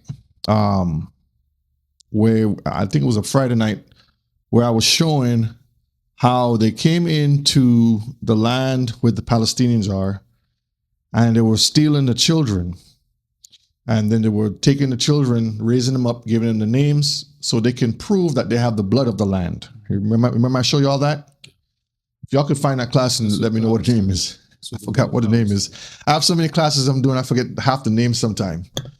But that just shows you that they will go at any lengths to cover up and to deceive people. So when we research and dig deep to uncover who's who, we have to keep in mind, Mishpachah, that we are dealing with the seed, the DNA and biology of a person, and not a blend of color, culture, or conversions, because that's what's going to happen. You look at a person and you'll think that this person looks like an Edomite or this person looks like a Hamite, but they're not. And it has nothing to do with the color per se. The color is just a hinting point to say you may or you may not. Or the culture, because a lot of cultures have been blended. Don't forget, we are scattered into every single nation under the heaven, and we have taken on their identities. So we don't have our own identity at the moment. And the heathens have been converting into who we are, calling themselves after us, slapped with a stolen label or identity. So we are strictly looking at the seed when it comes to us bringing these things out of the nation, and not just skin color. Okay, so it's not about black and white.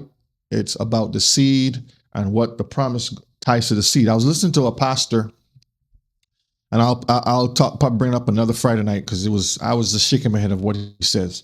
On one part, the Most High wakes people up to bring out certain messages, but then they become full of themselves, and then they go right back to sleep, and they start speaking a bunch of lies and damnation to their own selves.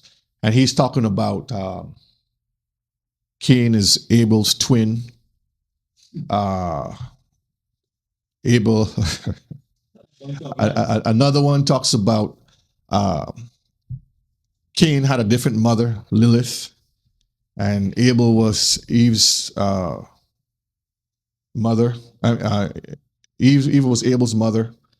And the confusion the lengths people go just to find all kinds of crazy things is ridiculous. Okay? I don't want you to get confused with all these different things. Stick with the script. It has already been written. So Mishpachah, DNA is the genetic material passed from parent to offspring for all life on earth. And this pastor was also saying that genetics has nothing to do with the promise, that the chosen people are not special.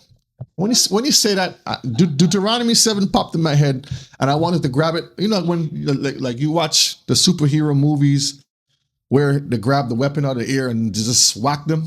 Yeah. The verse came in my head, and I wanted to grab it and just slap him with it.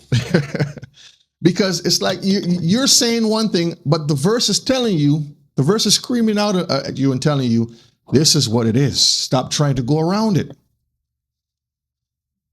Read the AI overview on the Y chromosomes. The Y chromosome works by acting as a genetic master switch for male development. So when it comes to passing on heritage, lineage, genealogy, the Y chromosome is what is taking the lead in this, okay? Is acting as the master switch. Go ahead. Using specific genes to build male reproductive organs, control sperm production, and pass traits directly from father to son. Pass traits directly from father to son. So this is why the Ishi people would not give you DNA tests, which is still inaccurate, but they refuse to do that, and they bring up the whole, we become a nation by the mother. Another lie. Paternal lineage. Because it does not mix, father pass an almost exact copy of their Y chromosome straight down to their son. And so it's like I hit copy and print. What comes out is identical match. So you're an identical match to Elder. You may not look like him, but everything that he's built of, you're built of. Okay? Same thing with all of us. All males are identical a copy of their father. Continue. This unique tracking makes it helpful for studying family history and ancestry. Now we're going this route, so when we look at the lineage of Esau and Edom, we're understanding where they are today and why are they trying to hide amongst the other nations, one, and the lies that they're trying to push out to say that we, Israel, don't exist. They have taken over Israel, and they don't exist. They have been absorbed into the Arabian Peninsula and all the different things they'll tell you. You try to hide it, Mishpachah, and you cannot hide it.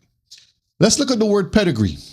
A pedigree is a list, record, or family tree that shows the line of ancestors for a person or an animal. That's all we need. It tells you exactly who you're dealing with. Over here, there's a little picture of the DNA. And in that is a code the Most High put deep down in the cell, in the nucleus. Looks like a ladder. Yeah, and this is why they're trying to break it apart and dig deep and investigate and see what's going on. But they will never figure out that key element of life. Okay? All they'll tell you is there's a spark when it happens. Numbers 1 and verse 18. And they assembled all the congregation together on the first day of the second month, and they declared their pedigrees after their families by the house of their fathers. That's all we need. So I'm pulling out of this verse how Israel declared the pedigrees. And what is pedigree? Pedigree is the lineage, the line of where the heritage comes through. When we go back over here, we see the Y chromosome, what is passed down through history and ancestry. It goes directly from father to son. When we go back here, we're talking about the DNA. We're talking about the coding, what the promise is, what the contract was signed to. Now we're going to fast forward now, Mishpachah, and look at the birth of Europa. Let me see if I missed something there. Okay, I didn't miss anything. The birth of Europa. The picture is a woman riding a bull. Y'all remember that? All right, read the AI overview for me.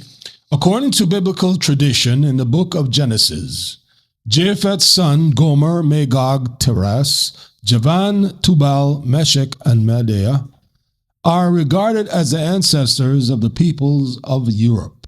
So parts of Eurasia. So they are regarded as the ancestors of the peoples of Europe and part of Eurasia. Brother O'Shea is not saying that. Brother O'Shea is just reading exactly what it is, because the Bible told me that. And now I'm just backing it up with the research that's here. Biblical traditions and the table of nations. You see right here, it tells you where the families are located. And you can go yourselves and you can look that up. Now, let me pull this to the side and let's look at something here.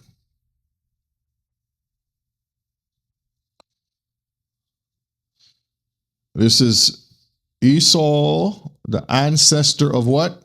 Rome. We're going to go into that some more to see. Now, let me go back here, man. I wanted to highlight something here. Let's go back to Joshua real quick. And I'm going to jump down to verses 16. This is Joshua chapter 10 and verse 16. Read that for me, Kifo. And the children of Chittim are the Romim, who dwell in the valley of Canopia by the river Tiber. So Romim is Rome. It's telling you right here. We didn't have to do too much research. Remember, I tell you when you read Joshua 10, it's going to break down and tell you where the children of Japheth resided in. I wanted to highlight that. So let's go back over here now. Joshua 10, Genesis 10. Table of Nations. So, Mishpachah, Hold on, let me go back here. What did I open up? I opened up this right here. So let's go back here. Ancestors of Rome. So this is from the Torah.com. Go ahead and read that for me. In the Bible, Esau is the ancestor of the Edomites who live on Mount Seir, southwest of Judah. Okay, so if he is the ancestor of the Edomite who lived in Mount Seir, why are they going to say he doesn't exist anymore? Let's continue reading. So, how did the rabbis come to associate Esau and Edom with Rome? Two main factors are at work here: Christianity and Herod. See Christianity? Mishpachah, Christianity is the religion of Rome. Has nothing to do with Israel or Israelites. This is why when Constantine put it together, he came up with a perfect plan of deception. How can I capture the world under the disguise of Jesus? And do not run to the Christians and tell them this stuff. Say, here, here, here. No, it's not going to work. You're only going to beat yourself up. Let's continue reading. Esau and Jacob, sibling rivalry. Hold on a minute. Let me post this in the chat. Go ahead and read. The Torah describes how Esau and Rebekah, The Torah describes how Isaac and Rebekah's twin sons, Jacob and Esau, battle each other in their mother's womb. Genesis 25:22. You don't have to read that. We're just highlighting the parts that we talked about before. But when you scroll all the way down, let's scroll down and get to, let's go back up here a minute. To talk about the metaphors, because we're going to get into some of this here in a minute. I posted a link in the chat so y'all can go in and look at it yourself. But this just shows you how through Herod, Idumea, that they were reintroduced into leading Israel or taking over Israel under the rulership of Rome. And we're going to see how they all tie in before we get to this, okay? Because don't forget, Esau became the father of Latin, which is Rome. Let me go back here. We're going to get to that part. I'll come back here. All right. How one seed conquered. So now we're going to put the picture together. Take some time, look at the screen a minute. It was not technology. You see how Europe over here is spread out like tentacles? All these hands come out and they have their hands in everything. You want to say something, Emma? Uh-huh.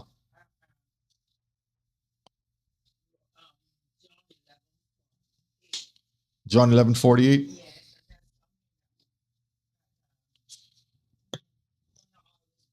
All right, let me bring up John 11:40. Let's look at that.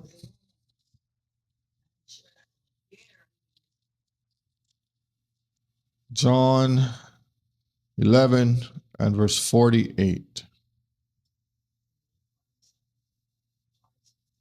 All right, read 47 to 48, Kifo. John 11:47 to 48. Then gathered the chief priests and the Pharisees a council, and said, What do we? For this man doeth many miracles. If we let him thus alone, all men will believe on him, and the Romans shall come and take away both our place and nation. Yes, this shows you that the Roman people were in power there, and they had concern about the Romans taking over. The Romans was already taken over because of all of the disobedience and captivity that we were forced under. Sorry. So going back here, Mishpachah, we see Europa over here, the lady on the bull, pulling the stars.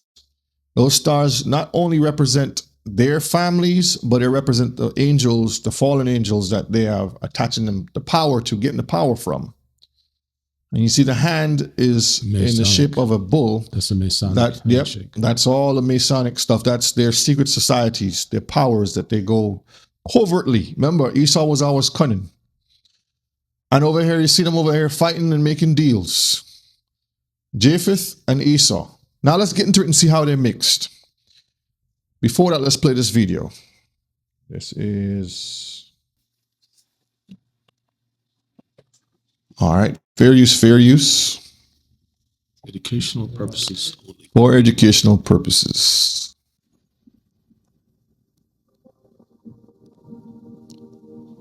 The original biblical manuscripts were not written in English. Of them, the most popular were the Septuagint, which was written in Greek, Peshitta, which was written in Middle Aramaic, the Textus Receptus, written in Greek, and the Vulgate, which was written in Latin.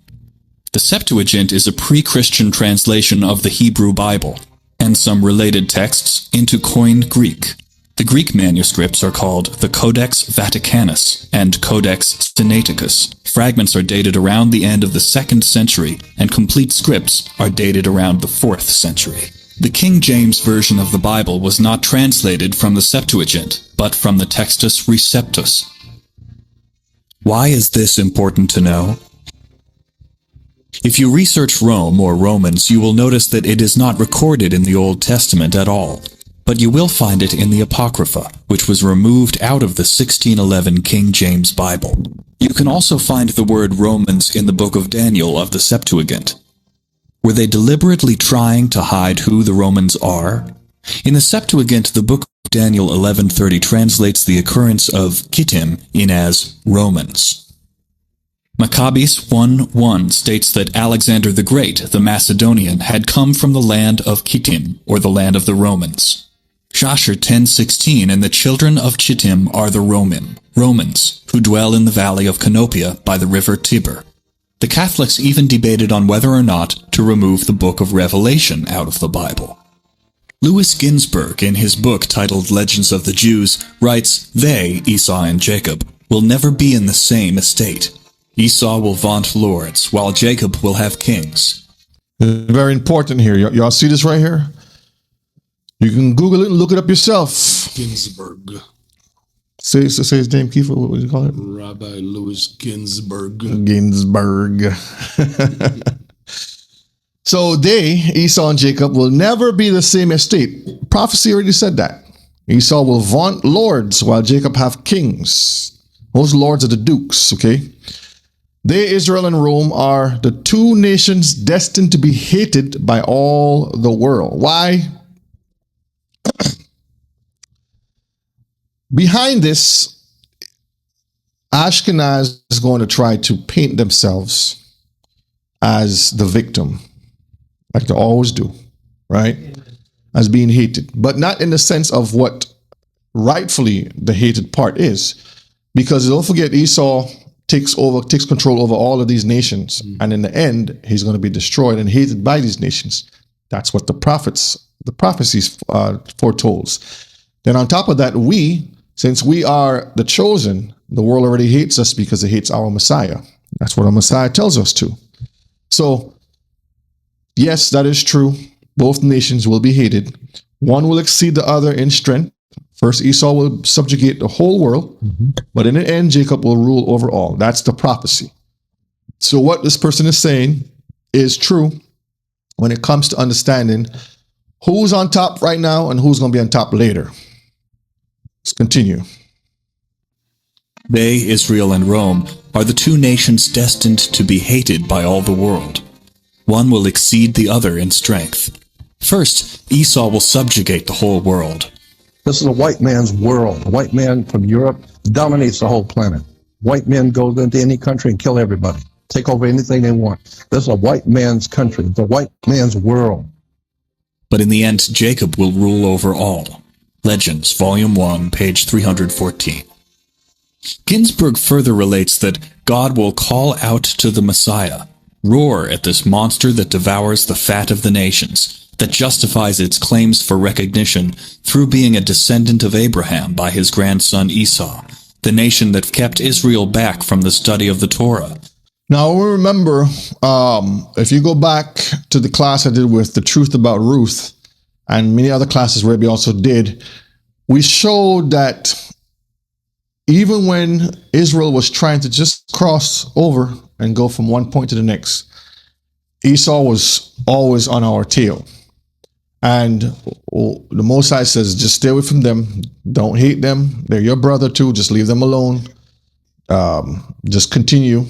And every time we go out, they come behind and they try to do something devious and wicked. And when the other nations came against us, they stood by and did not help. Some of them sometimes recorded, they even came in and tried to do us more harm.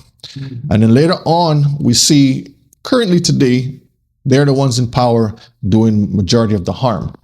So this is why that the prophecies is flowing the way it's flowing currently, and why they will be destroyed as a nation. So go back and look at those classes and you'll see why the Most High put it that way for a reason. Okay, let's continue.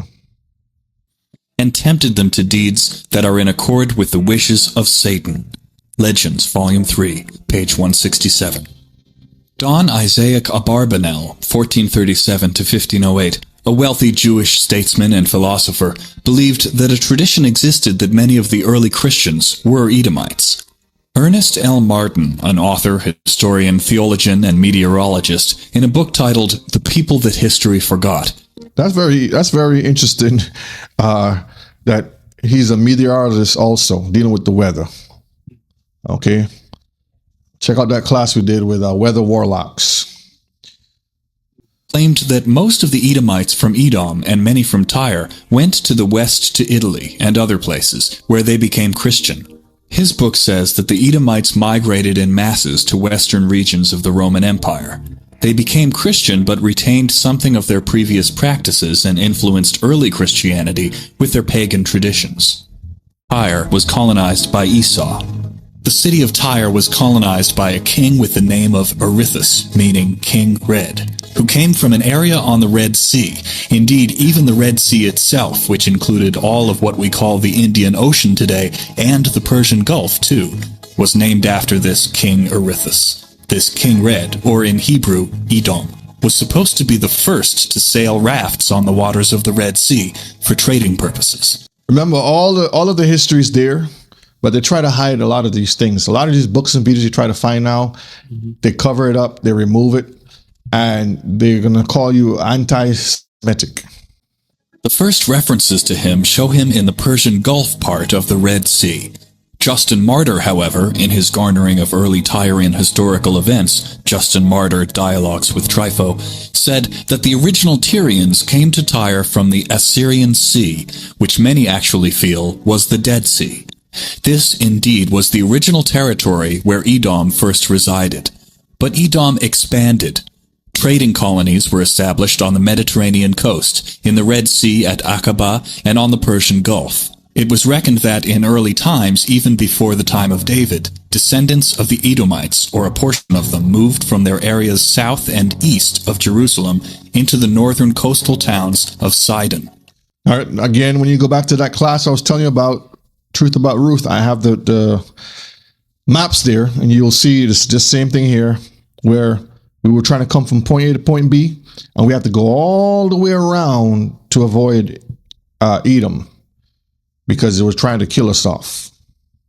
And then to Tyre, where they made their northern capital. The king of Tyrus, which is Tyre, is none other than Satan. Thus Satan is the king of the Edomites and their father. Tsor, the same as Tsor, a rock, Tsor, a place in Palestine, Tyre, Tyrus. The worldview of Esau has been passed down as a cultural inheritance throughout history, from Edom to the Roman Empire to the Catholic Church to modern Europe, and most recently to the United States and its empire. In other words, Western civilization as a whole. History is a pack of lies about events that never happened, told by people who weren't there. George Santayana. History is a set of lies agreed upon. Napoleon Bonaparte. So again, that's how they try to cover themselves up. And you saw the connection. Let me go back here real quick. Let me go back to the video real quick just to close out this part here. The ending part, I wanted to make the connect real quick. Let's go back to here. inheritance throughout history from Edom to the Roman Empire So from Edom to the Roman Empire to the Catholic Church to the Catholic Church, to modern Europe modern and most Europe. recently to the United States and its empire. Okay, so y'all see how the connection goes, right? From point A to B to C all the way down, and it gives you the perfect picture. Rebbe, you wanted to pull something out of Romans, Daniel 11? Yeah, in Daniel 11, it spoke about Chittim, as it was mentioned earlier. I just wanted to share with the Mishpachah. I sent you 2 links. Go to the first one. Okay. So you see, it says that the ships of Chittim shall come against him. Yep. Verses 30. Remember when it was mentioned that they hid that word Chittim. Yep. So hid the word Rome, so it appears as Chittim. So when you look at the Blue Letter Bible, scroll down a little bit. It says Cyprus, right? But when you go down into the definition, keep going, right there. You see, it says Greeks or Romans. Yep. See how they bury stuff in there? Now go to the other link. This is the Catholic Bible that I think was used before we had the King James thing. But this is the 1899 copy of it. It says, and the galleys of the Romans shall come upon him. See, so they use, and other translations also use the same thing, Romans, although it will say Cyprus and in the hands of the Romans, right? So again, there's a reason why they do these things, because whoever's in power controls the literature that goes out. Okay, they will change certain things. Just like sometimes when you see these buildings, and you let's say that there's a leak in the pipes or whatever it is, and they start to fix the foundation, they will find another city underneath that foundation, and when they dig that up, there's another city underneath the other foundation, and that's how these people operate. They don't just start something fresh; they just build on top of everything else and claim that they were the originals. That's what you call Thieves. We got many that's what you call this, Rebbe, the Russian egg. You remember that the thing inside the thing inside the thing? Yeah. I'm trying to find the one with the little peep. Here it is right here. Every time you open it, another thing pops up. That's what you were referring to. So they bury things so deep that unless you're not looking for it, you won't find it. And it's right here before you, Mishpachah. The evidence is there for us to see. So Chittim, right over here, Javan, Cyprus, which was Greek first. Because you remember when you read the book of Maccabees, let's go there so people can actually see it again. Brother O'Shea's not making it up. The book of Maccabees. Let me open up a new tab. Let's go here. Maccabees chapter 1. And we read this, and we always read this here for Festival of Lights and bringing it up here. Go ahead and read that for me, Kiefer. And it happened after that Alexander, son of Philip, the Macedonian, who came out of the land of Chittim, had smitten Darius, king of the Persians. So pause a minute. Daniel's vision is very important. You can't get away from it. You have Babylon, then you had Medes and Persian, then you had what? Greece. This is what we're reading here. Continue reading. Medes and Persian. Medes and Persia and Medes. Persian and Medes. And he reigned in his stead, the first over Greece. So he was the first over Greece. Then later on, when you jump down, it talks about him falling sick, and then his Alexander. Who was Alexander? He was a Roman. That he was a Greek, but he became a Roman after. Because when you look at it, his son, not his sons, his right here, his men. Verse 10. They came out of them a wicked root, Antiochus, surnamed Ephinus, son of Antiochus the king, who had been an hostage at Rome. So how are you a hostage at Rome? That means the Romans are in power, right? So the kingdom Mishpachah was taken over according to the prophet Daniel from Babylon to Medes and Persia to Greece to Rome, and then from Rome now to America.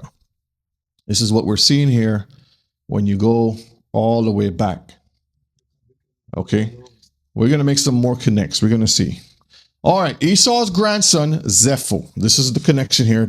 I want y'all to make sure y'all taking notes of these verses and scriptures, so when you're doing your research, when you're talking to other people, you know how to prove all things. Okay, Esau's grandson, which is Zepho, takes over the land of Japheth, Greece.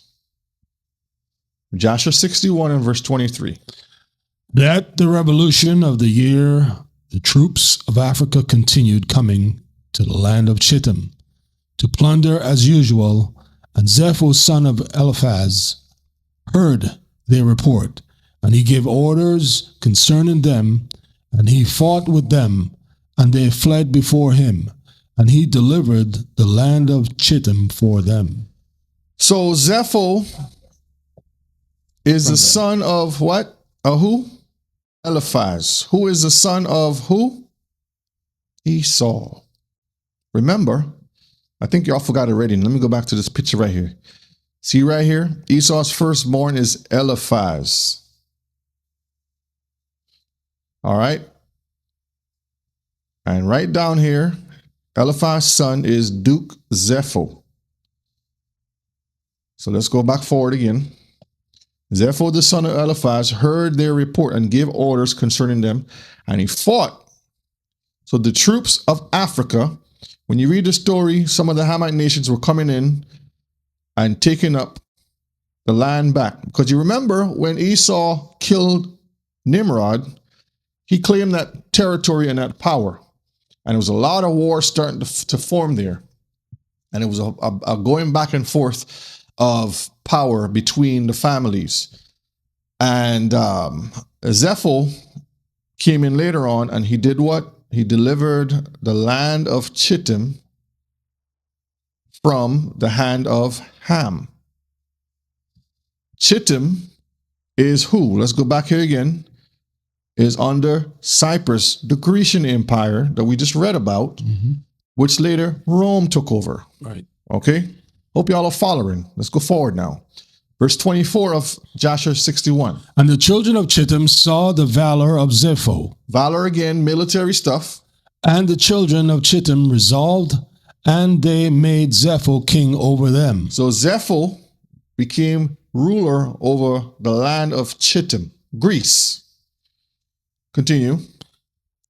And he became king over them. And whilst he reigned, they went to subdue the children of Tubal and all the surrounding islands. Remember, let's go back because I want to make sure y'all keep the pictures in here. Tubal is, where's Tubal? Over here. All of Turkey area, all of Italia, all of the surrounding islands, Britannia, Russia, the whole of Europe is what we're referring to. See right here? Chittim is taking over all of Europe. We're going to see. We're going to read it for ourselves.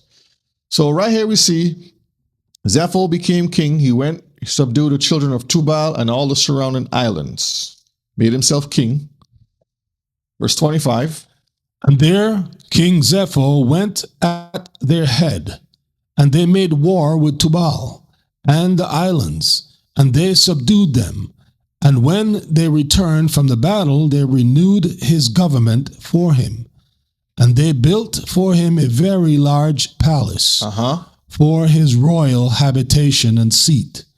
And they made a large throne for him. Game of Thrones. Game of Thrones, that's right. And Zepho reigned over the whole land of Chittim. Zepho reigned where? Over the whole land of Chittim. And over the land of Italy, 50 years. So we see the picture becoming more clearer, Mishpachah. He is ruling over the land of Chittim and Italia, which is Italy. Let me pull this up here, man. Italians. Okay, this is Same thing we read right here, right? Let's go up. This is from Edom becomes Rome. This is Jerusalem light. So they know. It's right here for you to see. Let me put that in the chat so y'all can have that.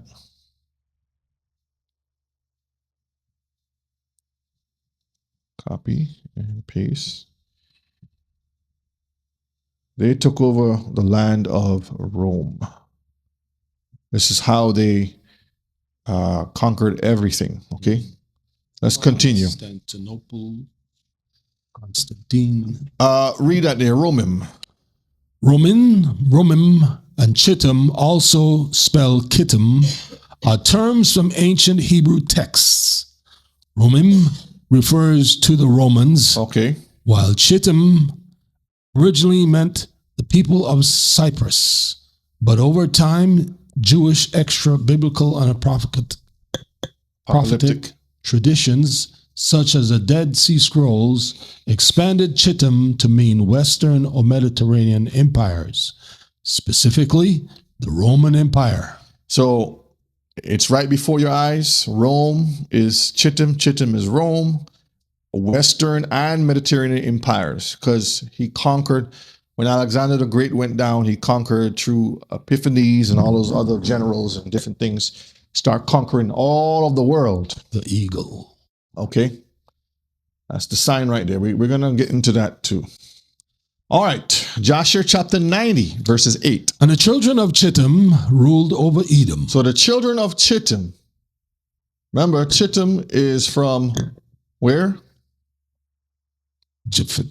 Let's go back and see, because I think people forget.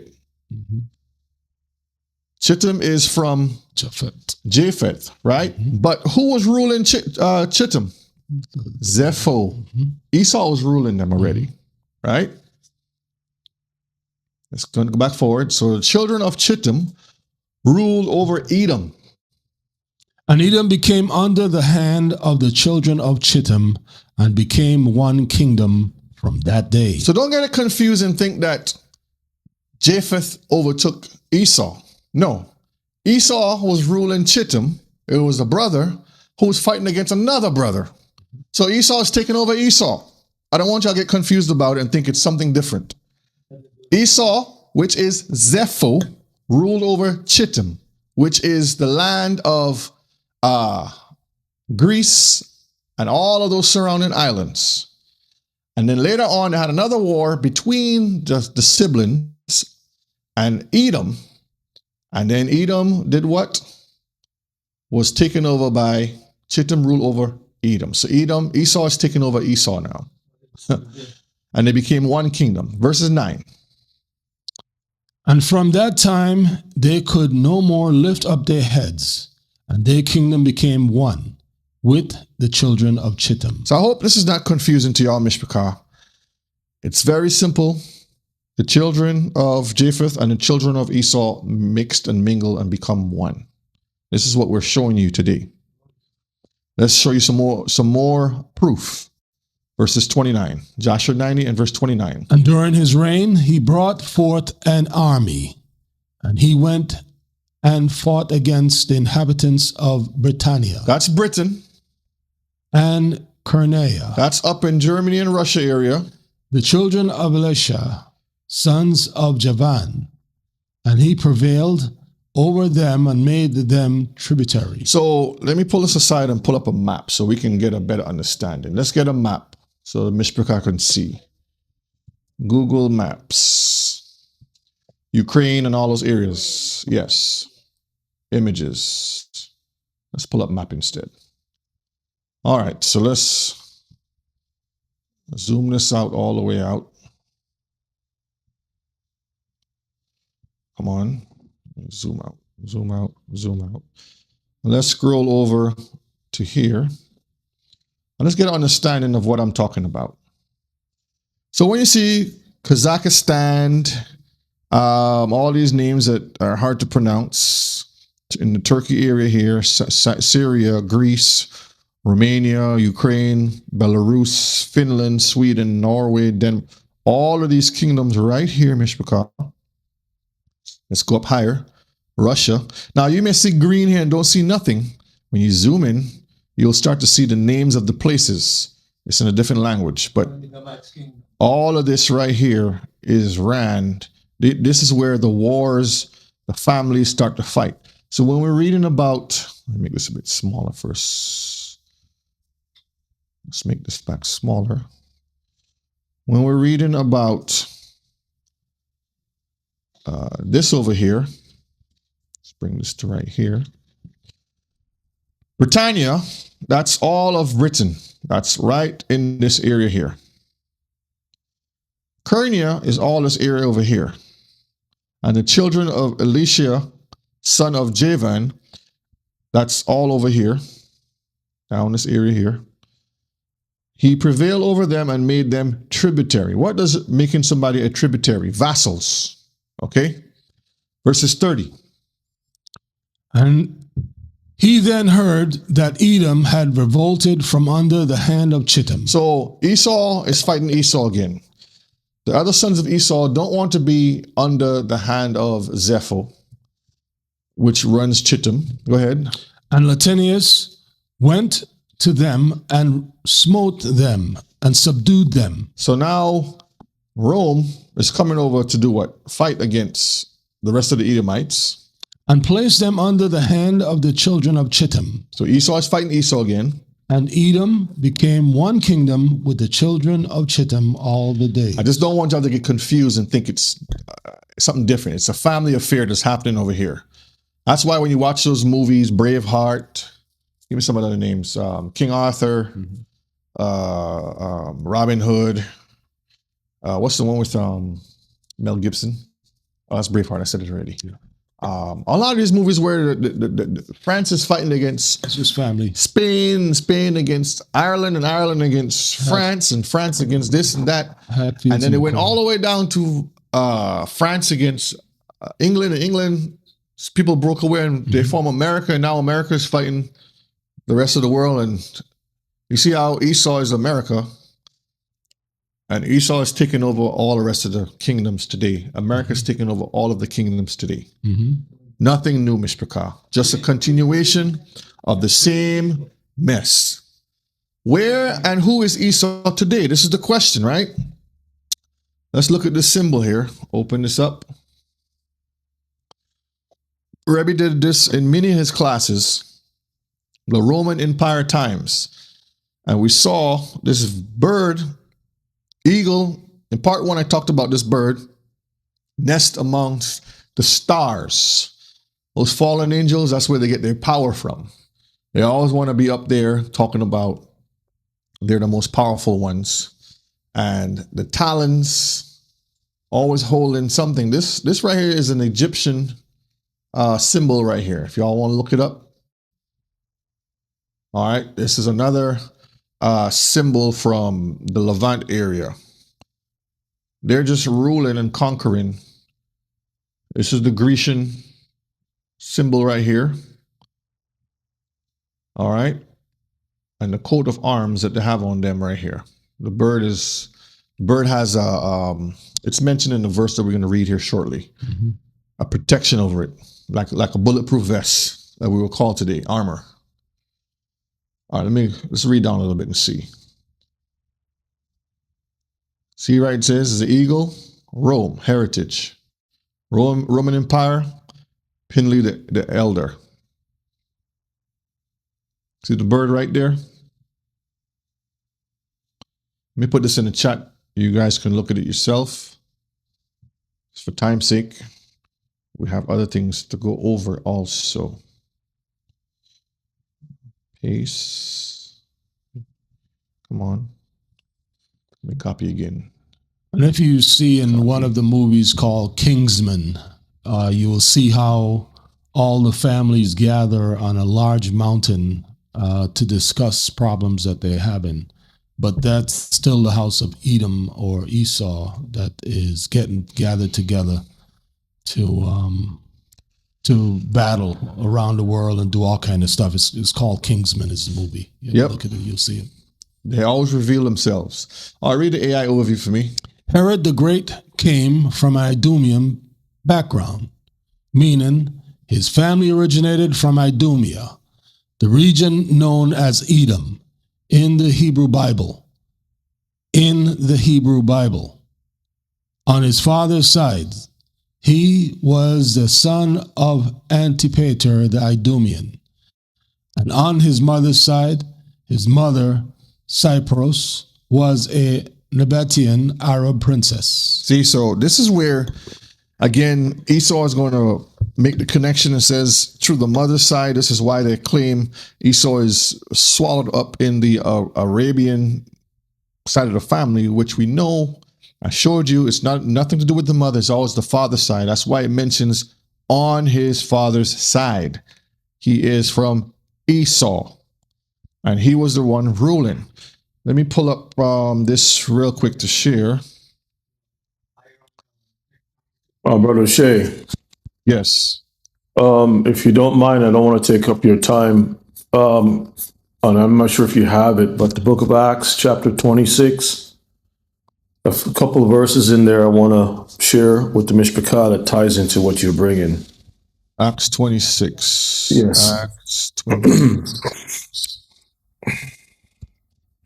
All right, go ahead. Okay, so verses 1, Acts 26. I think you got some else. I'm sorry.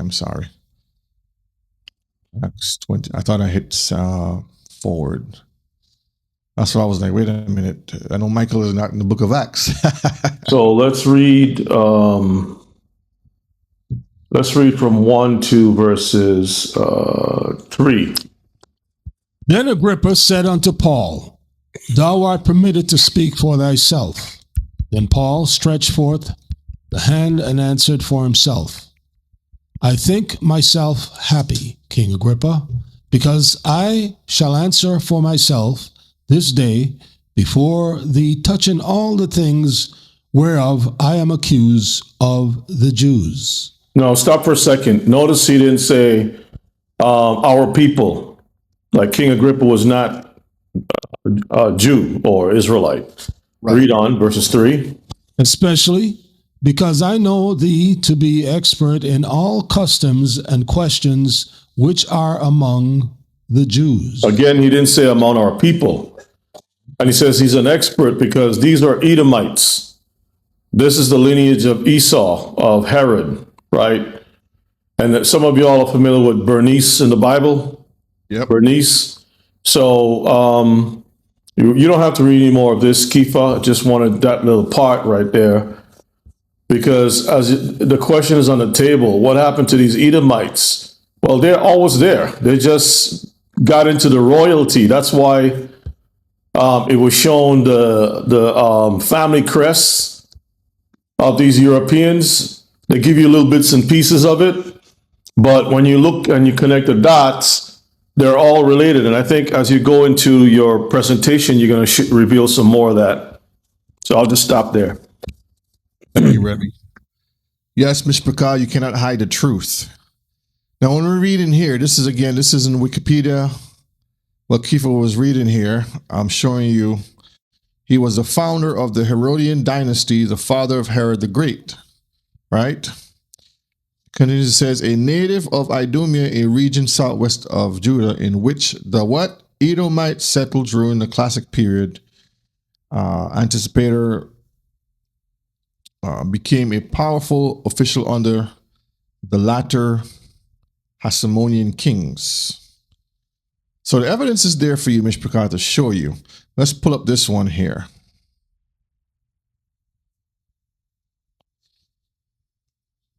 And I can put this in the chat also. Copy. So you all have the same things I'm reading, so you can see it for yourselves.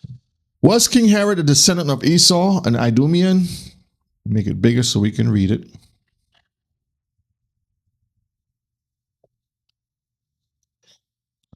Go ahead and read this part here. The first part. Flavius Josephus, approximately AD 30 to 100, the Jewish historian, tells us that Esau's descendants inhabited the region of Idumea at least 2 times in the antiquities of the Jews. This is important since Herod Antipater, also called Herod Antipas, was a descendant of Esau, the father of the Edomites. Now he's going to go and show you how it links son of Esau, Eliphaz, legitimate sons, Theman, Omar, Saphasus, Gotham, Kenaz, for Amalek was not legitimate, but by a concubine, and it jumps down and it tells you where Idumea comes out of, right? And when you read down, it tells you right here that this is how they found him to come from that seed. So I put it in the chat. You can see it for yourself too. Let me pull up something else here. Give me 1 second. Rebbe sent this here last week, and I wanted to pull it up so we can actually see where we're getting all the information from. Okay. So this is it right here. Okay. 1 second, Mishpachah. All right, here it is. Let's open that up. Preview. Rebbe, you wanted to touch on this real quick? Okay, so this is Gaius Julius Agrippa, right? And when you go, let's look at the highlighted parts. He was of Jewish Nabatean Edomite. Now, when it says Jewish, you have to take that with a grain of salt, okay? Because the Herodians came when the Maccabean dynasty had died off. They married until they had no more children, just daughters, and then that became into Herod and all that stuff because they was married off into Herod. So it says through Tigranes, he was a descendant of King Archelaus of Cappadocia, king of Judea, Herod the Great, and his wife Miriam. Y'all see that? Okay. Agrippa, along with his family and paternal relatives, were among the last known descendants, see it, of the Herodian dynasty. So you see where it says Jewish? You can't have the two. Jewish is kind of like, it's not in Hebrew. Okay? So they come from the Herodian dynasty. But scroll down some more. Just underline parts. When his parents married in Rome in 58, then Roman Emperor Nero crowned his parents as monarchs. Y'all see that? And gave them that region to rule. There's an honorific inscription dedicated to him as son of King Alexander. Right? And it goes on. I'll just read the highlighted part. A possible descendant from his family was the usurper of the 3rd century Jotapanius. Okay?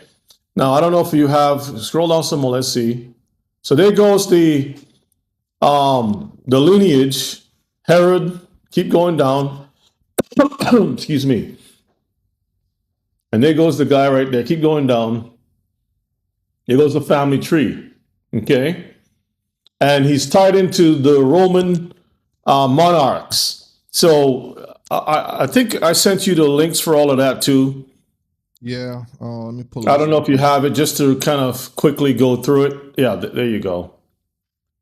Jotapian. Notice what it says here. Jotapian, Emperor Jotapian, and the all-powerful Caesars who ruled the empire of ancient Rome.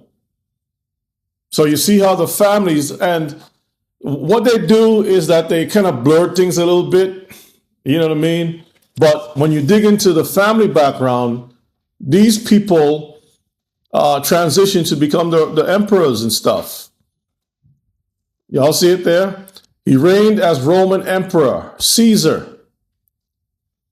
Okay, you can scroll down. I'm not sure if there's anything else there. All right, Jotopian claimed descendant from Greek king Alexander the Great. See all the connections? So the people in that region, Greece, Cyprus, Greece, all of that region, they all kind of like spread out, and then dog eat dog, and then they just transition into becoming monarchs and all kinds of stuff. Now this one here is dealing with the Sabines. And the Sabines divided into two populations just after the founding of Rome, which described by Roman legend. It says that it descended from Sabines, but was also Latinized, right? Rome came from this. Keep going down. And y'all can read this for yourself, but this the highlighted part right there. The legend of the Sabine women, or the rape of the Sabine women. Legend says that the Romans abducted Sabine women to populate newly built Rome. Scroll down. Go back up just a little bit, O'Shea, just a second, real quick. Okay, no, that's fine. Go down to the highlighted part. A variation of the story is recounted in the book of Jasher, chapter 17, 1 to 15. Remember you read about it? Yep. Did you read it? Okay. And then it says here, I'm sorry? I'll pull that one up after to show them. Okay. Traditions. The early Roman kingdom was a result of a union of Sabines and others. Some of the gentes of the Roman Republic were proud of their Sabine heritage. And it goes on. Scroll down. Excuse me. I don't know if there's anything else there. I think that's about it. So you're seeing this history. They call it legend. And it says this thing occurred amongst the Roman legend of the founding of Rome. And then they point you a clue to the book of Jasher. So now when you go to Jasher, you're going to see where the whole thing occurred, and Esau's up in that business.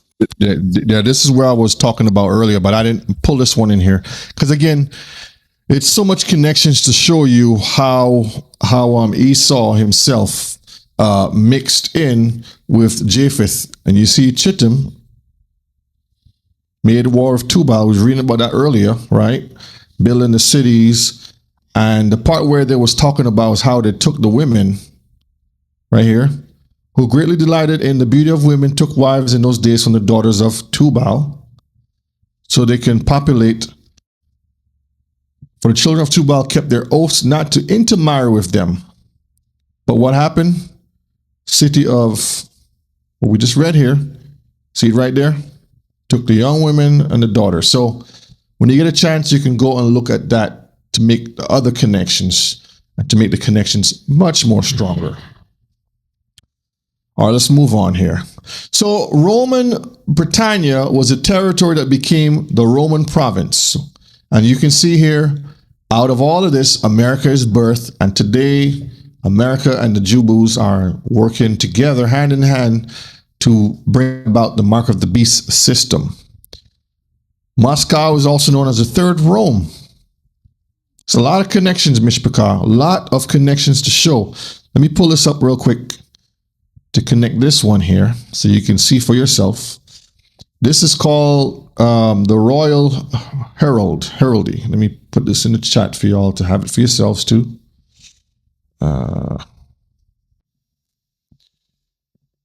And this, brethren, is where you have the word Tsar, the Tsar of Russia. The Tsar, the word Tsar is an offshoot of the word Caesar. And when you look at the Russian family, you look at Queen Victoria and all those people, and remember they're all cousins. The last monarch to rule over Russia was cousin to the King, was it King George or whatever his name is, of England. And I think it's King William of Germany. They're all family. Okay, they're all family. And so there's this prophecy about Rome being reestablished again in Russia. This is what Putin is really pushing about, and his monk, or the Russian Orthodox Church, y'all can look that up too. Yep, is trying to get the third Rome established. They believe the prophecy that Moscow is going to be the third Rome, family. Right? A successor of the first Rome. Okay? And the first Rome is set up by Zepho. So it's all one big hodgepodge of, oh, it's Esau. Esau's everywhere in Europe.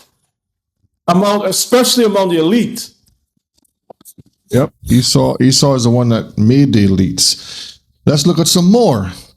Read that, Kiefer, yes? Yes, all 10 reigning hereditary monarchs in Europe are related to each other, sharing common ancestors. That's all we need. That's all we need right there. And you see it right here, Mishpachah, the hereditary monarchs, how they're all connected from King Charlie all the way down, right? I have a video to play. I was trying to download this video here in... I mean, the U.S. to say all the presidents are related, so... Yeah. And let me say this while you're pulling it up real quick. Some of y'all who watch Candace Owen, there's a unique thing happening right now where there's always this mention about Christ as King. I've told you all about that before. But there's also a connection to Russia, and not in a evil way, but to the point where they are looked at, the Russians are looked at as the preserver of Christian, Western Christian values. No homosexuality, none of that nonsense of mixing and Judeo-Christian or whatever it is, just keeping it pure. They believe that they are the defender of traditional Christian values. And let me post this in the chat. And this is why this war with Ukraine is so important, because the president of Ukraine is a Jubu. The president of Ukraine is a Jubu. And an actor. And Mr. Carr, please bear with me. We're almost at the time to close, but I want to cover these things here. This is a lot of information here to go out. I'll share some videos here shortly. Keith, we're going to read that. What they want us to believe. Historically, the descendants of Esau, the Edomites, settled in the region of Mount Seir, modern-day southern Jordan. Following the Roman-Jewish wars, they assimilated into Arab populations and the border Middle East. So a lot of the wars we see going on over there, Mishpachah, is because of Esau. Okay? You hear the war in the Middle East all the time, it's because of Esau and Ishmael. Today, there are no distinct, identifiable ethnic traces of the ancient Edomites. That's the lie that they put out. As their distinct lineage was lost to historical migrations and intermarriage. Now, the truth behind of it is Esau took over. So they're trying to cover up. It's like somebody, as they're walking, they're sweeping up their footprints. As they're shooting, they're collecting their brass, so to leave no trace evidence behind, so you don't know that this person was there. Yep. What they want us to believe again. The biblical figure Esau lived thousands of years ago, so he is not present today. That's the lie that they want to push. Continue. His descendants, the ancient Edomites, do not exist as a separate nation. So you won't hear the term Esau. So that is the truth, because they took on another identity, which are America, Rome, Europe, all these other nations. Okay? Historians and geneticists agree that the Edomites were absorbed into other populations, such as Jewish society in the ancient region of Idumea, thousands of years ago. Again, the serpent speaks. They give you a little taste, and a little taste here, a little taste there. All right, let's play this video here. I found this video, and I can't find it on the web. I can't find this video on the web no more, but I have it saved. All right, fair is fair. This is this lady interviewing some people, asking them some questions of who Ashkenaz is. אשכנז. זה השם שלו? אשכנזים. אז זה אנחנו. גם אשכנזים. אנחנו לא מדגישים את זה. אנחנו לא, אצלנו התחתנו אשכנזים עם ספרדים, ולא, זה לא מורגש בכלל. There's no difference. Go ahead. אשכנז. לא יודע, אנחנו לא מפה. מאירופה, מאיפה באים? מאירופה הם באים, לא מאסיה. מאירופה. לבן, צפוני, בורגני. זאת אומרת לי מה שאני, את חושבת שאני רוצה לשמוע? לא, זה מה שאני מרגישה. אני? אשכנזים זה כל הלבנים, שחורים זה כל מזרחיים. See what he says? He says Ashkenazi is what? Let me go back here again. He's here beating his rugs. אשכנזים זה כל הלבנים. Ashkenazim are all whites. שחורים זה כל המזרחיים. Did we not read that in the book of Joshua? All right. And Shem is mixed in between all of that mess. So they can't hide that they come from the European side, but they'll tell you, no, we're Jewish. We're the Ishi peoples. Again, the lies continue. Let me play this video first. I'm trying to find the link. Let's see if I have the link. You know what? Let me pull up from Rebbe. Hold on, Rebbe. You sent me this link here. I'm going to pull this up because I downloaded a video, but for some reason when I play it, it only plays in Spanish. It's not giving me the translation of it. So I'm going to pull it up from YouTube right here. Here it is. I think I had it up here. Okay, I had it here ready. Let me close it off. It's right here. I had it set. So let's play it from here. Fair use, fair use. For educational purposes. Are the 10 monarchs who still hold their thrones in Europe, Orab. At first glance, they appear as separate worlds. Different languages, countries with little in common, and dynasties with centuries of history. But if we start tracing the branches backward, something unexpected happens. Many lines end up colliding at the same point. And so that you have no doubts today, I'm going to unfold the family tree for you. Brace yourselves, because this is not a boring history lesson. This is a map of blood, marriages of convenience, the occasional scandal, and above all, proof that Europe has been a huge and exclusive family business for centuries. So Europe has been an exclusive family business for centuries. I'll post it in the chat. Y'all can go look at the whole video because it's very interesting. I actually downloaded it and had it cut, but for some reason it only plays in Spanish. Let me show you. I have it right here. Let me play my video part so you can see it. Same video right here. It didn't want to translate. Estos son los 10 monarcas que todavía conservan su... I tried all night, tried to translate it. It won't give it to me. So for the Spanish-speaking brethren, maybe y'all could translate that. But for time's sake, I posted in the chat. Go ahead and look at it to get more evidence of it. Okay. Let's continue. Remember, if Esau is gone, because they want you to believe Esau is no longer, then the prophecies are gone, Mishpachah. If Esau is gone, the prophecies are gone, which would mean that the prophets lied, which means Elohim word isn't true. You see how that connects? So flip it the other way. Okay. So we know that the Most High's words are true and that the prophets did not lie. So the prophecies are still unfolding and coming to pass. So Esau is hiding amongst the weeds again. If this was true, then the prophecies are false. So the prophet David, Isaiah, Jeremiah, Ezekiel, Amos, Obadiah, Malachi, Jeremiah again, and Esdras all prophesied the future of Esau and all the other nations that followed after him. What revenge, this is the question I want to ask, what revenge will Messiah have if Esau no longer exists? Because if the Messiah says, vengeance is his, don't worry about it, I'll take care of Esau, and Esau doesn't exist anymore, why is the Messiah coming back as far as vengeance? See, this is where Christianity paints the picture of love. There'll be no bloodshed. The Messiah is going to come back and save everyone. That's the lie. Isaiah 63 and verse 1. Who is this that cometh from Edom? So the Messiah, when we connect this to Revelation, he's the one on the white horse that's going to come from Edom. With dyed garments from Bozrah. That dyness is the blood shed of Esau. This that is glorious in his apparel, traveling in the greatness of his strength. I that speak in righteousness, mighty to save. So he's the one that's going to be mighty and be able to save us. When you read the whole prophecy of Isaiah 63:1, it is telling us the future of the Messiah coming back in vengeance to retaliate for all of the wickedness that they have done unto us. Okay, I'm just giving you the connections for you to go and read the rest of the story. Has Messiah's vengeance happened yet? This is the question. Has his vengeance happened yet? Isaiah 34 and verse 4. And all the hosts of heaven shall be dissolved. Has this happened yet? No. Okay.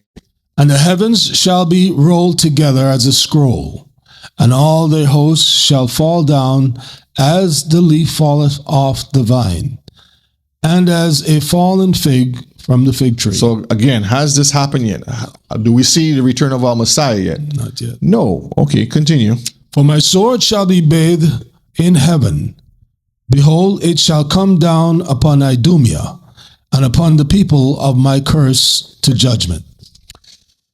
So hold on. So behold, it shall come down upon Idumea. So this is a prophecy telling that the judgment is going to come upon Idumea. See how the word Idumea connects back to Edom, back to Esau. All right, continue. Isaiah 34 verse 6, the sword of Yahweh is filled with blood. It is made fat with fatness, and with the blood of lambs and goats, with the fat of the kidneys of rams. For Yahweh had sacrifice in Bozrah, and a great slaughter in the land of Idumea. Verse 8, for it is the day of Yahweh's vengeance, and the year of recompense for the controversy of Zion. So because they came and they did us all wrong, we're Zion, the Most High is going to come back and his son Yeshua is going to have the vengeance upon Idumea, which is Bozrah, and there will be a great slaughter. Let's look at 2nd Esdras 3 and verse 16. Now, Mishpachah, we're not going to rush it or anything, but I only have a couple slides to go. It's just some reading, so bear with me as we go through this to get the essence of it, okay? I know we pass the time a little bit, but just bear with me, and we will get the whole essence of it. 2nd Esdras chapter 3 and verse 16. Go ahead and read that. And unto him thou givest Isaac, and unto Isaac also thou givest Jacob and Esau. As for Jacob, thou didst choose him to thee, and put by Esau, and so Jacob became a great multitude. The word put by means he put aside. He says, I don't want to choose Esau, I'm going to choose Jacob. So this is where, when you look at it, the recompense for the controversy of Zion, he's saying, I chose Jacob, I did not choose Esau, I put him aside. Because of his wickedness, I'm going to slaughter him. Vengeance will be mine. Okay? So what saith the prophets? Look at this picture. Babylon is the new America. I want y'all to understand. We're going back into the picture of the statue that Daniel had. This last kingdom is all of the kingdoms of Daniel. All of the captivities we've been through, this last captivity is a combination of all of them. Look at all these books. There are more books out there. America, the Babylon. America, the Babylon, again, different one. America, daughter of Babylon. The final Babylon, America, and the coming of the Antichrist. American Babylon, the fall of Babylon, the United States of America. So we see right here, Mishpachah, some examples of not only Brother O'Shea saying this, but we have the evidence. The evidence is right before you. America is the new Babylon. Why am I saying this? This prophecy foretells this. Jeremiah 51 and verse 1. Thus saith Yahweh, behold, I will raise up against Babylon, and against them that dwell in the midst of them that rise up against me, a destroying wind. So the Most High is coming to destroy Babylon. It says, I will raise up against Babylon and against them that dwell in the midst of them that raise up against me. Verse 2. And will send unto Babylon fanners that shall fan her, and shall empty her land. For in the day of trouble they shall be against her round about. And that is people who was coming in and making this thing to happen faster, okay? When you talk about fanners. Verses 3. Against him that bendeth, let the archer bend his bow, and against him that lifteth himself up in his brigandine, and spare ye not her young men, destroy ye utterly all her hosts. This is why the symbol, you see the symbol right there with the eagle having that chest plate. That's the brigandine. That's what the archers used to wear. That chain armor on them with the bow and the archer with the bullets. Same thing that we're seeing here, Mishpachah. All right, let's go to the next slide here. Verses 5, 6, and 7. For Israel hath not been forsaken, nor Judah of Elohim, of his Elohim. The prophets, Mishpachah, has always go in line with what the Most High has told them to speak. In Christianity, they'll tell you salvation is for everybody because Israel disobeyed. They're no longer here. The Most High forgot about them. Verse 5 says, for Israel hath not been what? Forsaken. The Most High is not going to turn on the people he selected. This is another lie that Christianity loves to push. Nor Judah of his Elohim. So Israel and Judah, the two houses, are coming back together. Continue. Of Yahweh of hosts, though their land was filled with sin against the Holy One of Israel. So we had our lands filled with sin because we were following other nations, and they came in and polluted it. Verse 6. Flee out of the midst of Babylon, and deliver every man his soul. Be not cut off in her iniquity, for this is the time of Yahweh's vengeance. He will render unto her a recompense. Babylon, flee out of Babylon. Revelation 18 and 4 says, what does that say, Mishpachah? Anybody in the chat knows? Babylon is fallen. It says, get out of her. Come out of her, my people. This is what Jeremiah is prophesying. The same thing Revelation is saying. Come out of her, my people. Are we in physical Babylon over in Assyria today? Iraq? No. Are we in Rome physically? No. We are where? All over the country. Today we in America here, Ella, but others in other countries. But America runs the world today. So yes, we are in America. Worldwide. Their money still stands. Their military is the most powerful. I've proved all this before. America is the new Babylon. Mm-hmm. So he's telling us, come out of her, meaning don't have anything to do with her. Separate yourselves from being a part of their system, because she will be cut off for all her iniquity, and the time of the Messiah's revenge is coming. This is why he's going to be coming from Basra. Verse 7. Babylon hath been a golden cup. That's the Trump era that we're talking about today. Continue.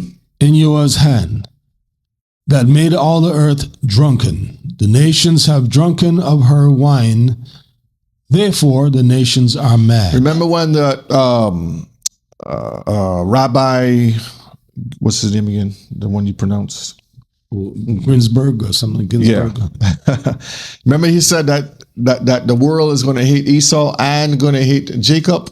Mm-hmm. They're hating Esau because of this right here. Babylon have been a golden cup in the Lord's hand, in Yahuwah's hand, that made all the earth drunken.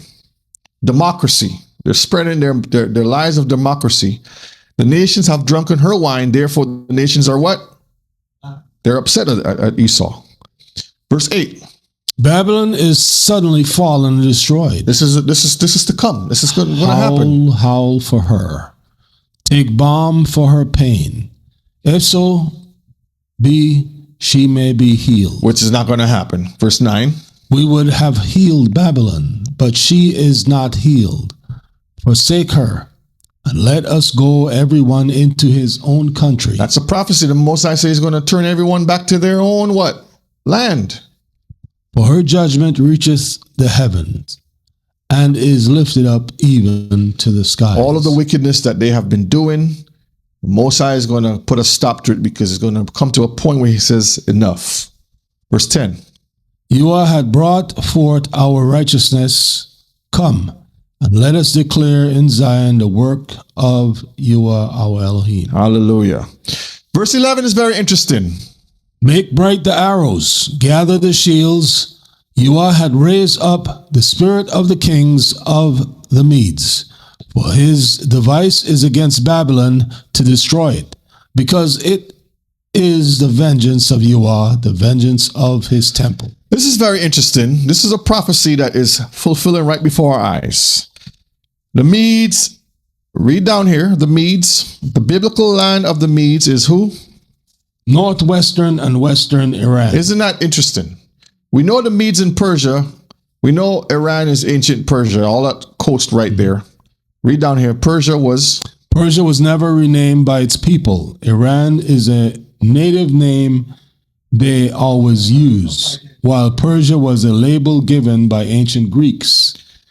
In 1935, the Iranian government formally asked other countries to use Iran in official letters to reflect the country's true history. So this is why we have this big war that they keep trying to take out Iran. This is part of it, Mishpachah. The Mosai is going to use some of that to destroy Babylon. How? Let's look at the bright arrows. What does the term broken arrow mean? Primarily means a U.S. military code word for an accidental nuclear weapon incident. A desperate call for air support when troops are overrun or a city of Oklahoma, in a city of Oklahoma. So accidental nuclear weapon, right? Broken arrow means that a missile is lost or stolen and fired. I think there was a movie. There's a movie called Broken Arrow with, what's the guy? Y'all can look it up. Gather the Shield. And they're trying to build a golden dome over America now. The Iron Dome. Notice, Iron Dome, Esau, is over Israel. But they're trying to make the golden dome over America. That's what they're planning. Let's look at a quick little video so we can get some essence of that. Brother Shay, real quick. You know, we have a Jubu who's causing a lot of problems in the world. He goes by the name Bibi, right? Yes. Well, his last name, for some of y'all may notice already, is not Netanyahu. It's a Russian name. Okay? So when you shake that tree, you'll realize that these people are all connected with the same Esau. The Russians, the Jubus, and all of those people. All of them are connected. So that's all I got to say. One big family affair. That's right. All right, let's look at this video. I found this video very interesting. It's 1 minute and 29 seconds. Let's listen.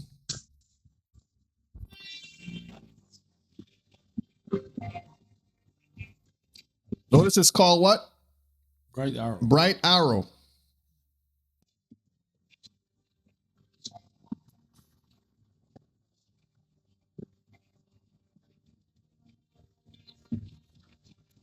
These are the new vehicles that they're putting on the new systems on the vehicles currently, Mishpachah. This got leaked. Somebody leaked this information out.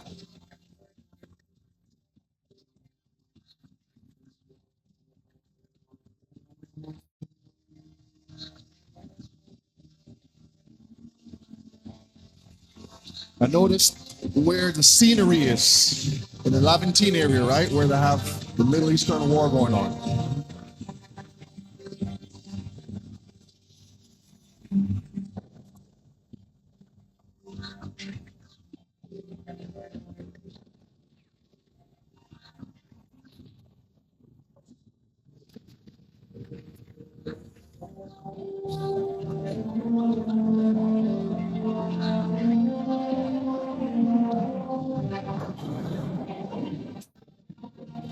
This is the real one here. They just showed you a simulation that is a real test here. So I just wanted to share that video. It's interesting to call it Bright Arrow, right? And Elabit is owned by the Jubus over there. When you look at, Rebbe showed you that in previous classes too. But the movie called Broken Arrow, they have a system called Broken Arrow or Bright Arrow, and prophecy talks about a bright arrow. And we know arrow means projectile, whether it's a bullet, a missile, a rocket, and bright pertaining to what? The nuclear side of it, something that's going to explode greatly. Gather the shields.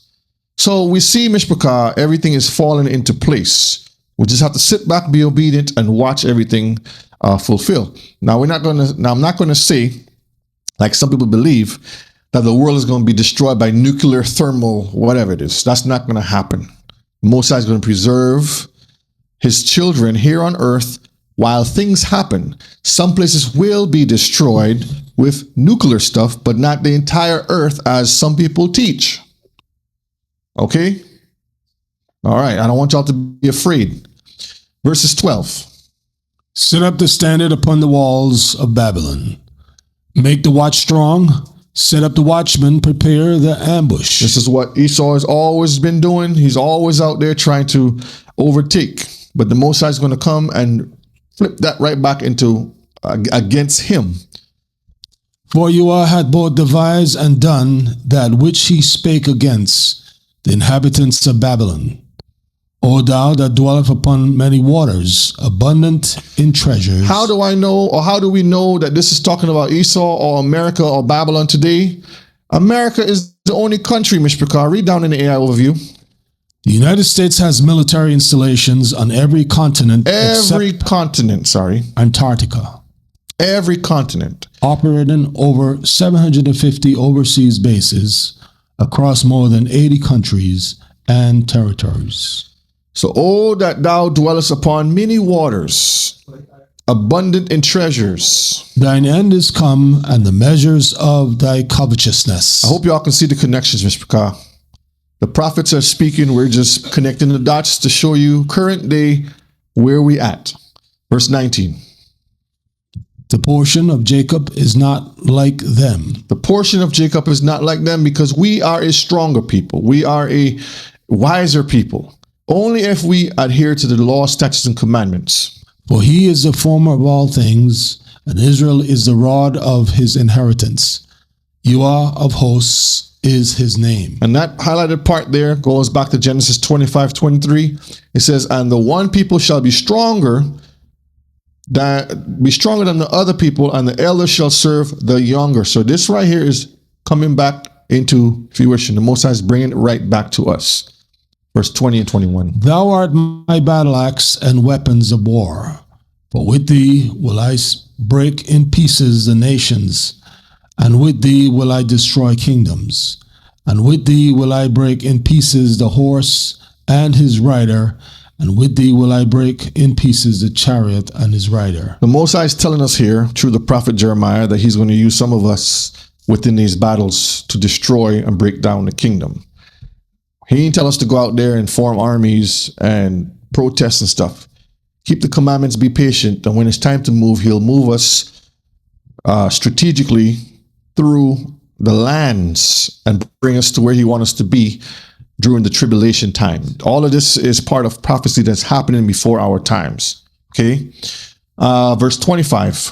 Behold, I am against thee, O destroying mountain, saith Yahweh, which destroyeth all the earth. Mountain, again, is power. It deals with governments. The destroying mountain is America. They are the ones that's destroying everything currently. Finish that. And I will stretch out mine hand upon thee, and roll thee down from the rocks, and will make thee a burnt mountain. A government that no longer exists. The United States is directly or indirectly involved in many global conflicts. When you ask the AI, they don't want to come out and say outright. But they'll say, like when they say, I plead the fifth, or like they will say when they're in these government agencies, I cannot confirm nor deny. Yeah. That's how they speak. Read that for me, the AI overview. The United States is not literally destroying the earth, but scientifically and economically, data shows it has historically been the largest contributor to global environment degradation. That's all we need. All right, let me play this last video. And then we're going to say shalom after this. We got a few more slides. Fair use, fair use. From Korea to Vietnam, from Somalia to Syria, from Panama to Pakistan, the United States of America has used military force in over 100 foreign interventions since 1945. Some lasted days, others decades. And many, like in Iraq and Afghanistan, became so-called forever wars. Open-ended military operations with no clear victory, no exit plan, and no public accountability. Let's trace the arc of these wars In World War I and World War II, the US fought clear enemies in defined battles. These wars had formal declarations, treaties, victories. They ended, but the Cold War introduced something new. Wars without borders, wars fought in shadows, wars by proxy. The Korean War never ended. It paused with an armistice in 1953. US troops are still stationed along the DMZ, that's 70 years later. Then came Vietnam. Nearly 60,000 American soldiers dead. Over 2 million Vietnamese lives lost. A war fought in the name of containment. It ended not with a parade, but a helicopter lifting off a rooftop in Saigon. That was supposed to be a lesson, but the lesson wasn't learned. Instead, the Cold War ended and the interventions intensified. In 1989, the US invaded Panama. In 1991, it launched Operation Desert Storm in Iraq. In 1993, American forces were dropped into Somalia. 1999, they bombed Yugoslavia. 2001, Afghanistan. 2003, Iraq again. Each time, the justification was different. Remove a dictator, defend democracy, fight terrorism, protect human rights, uphold international law. Now, tell me, Mishpachah, if this isn't power. It says, I am against you, O destroying mountain. Keep that in mind. But the results were eerily similar. Destabilized regions, extended occupations, and a steady stream of US casualties, often accompanied by a flood of civilian death. So there you have it, Mishpachah. All right, this is our last slide here. Book of Esdras, 2nd Esdras, chapter 6, 1, 7, 8, 9, and 10. And he said unto me, in the beginning, when the earth was made, before the borders of the world stood, or ever the winds blow. Then answered I and said, what shall be the parting asunder of the times?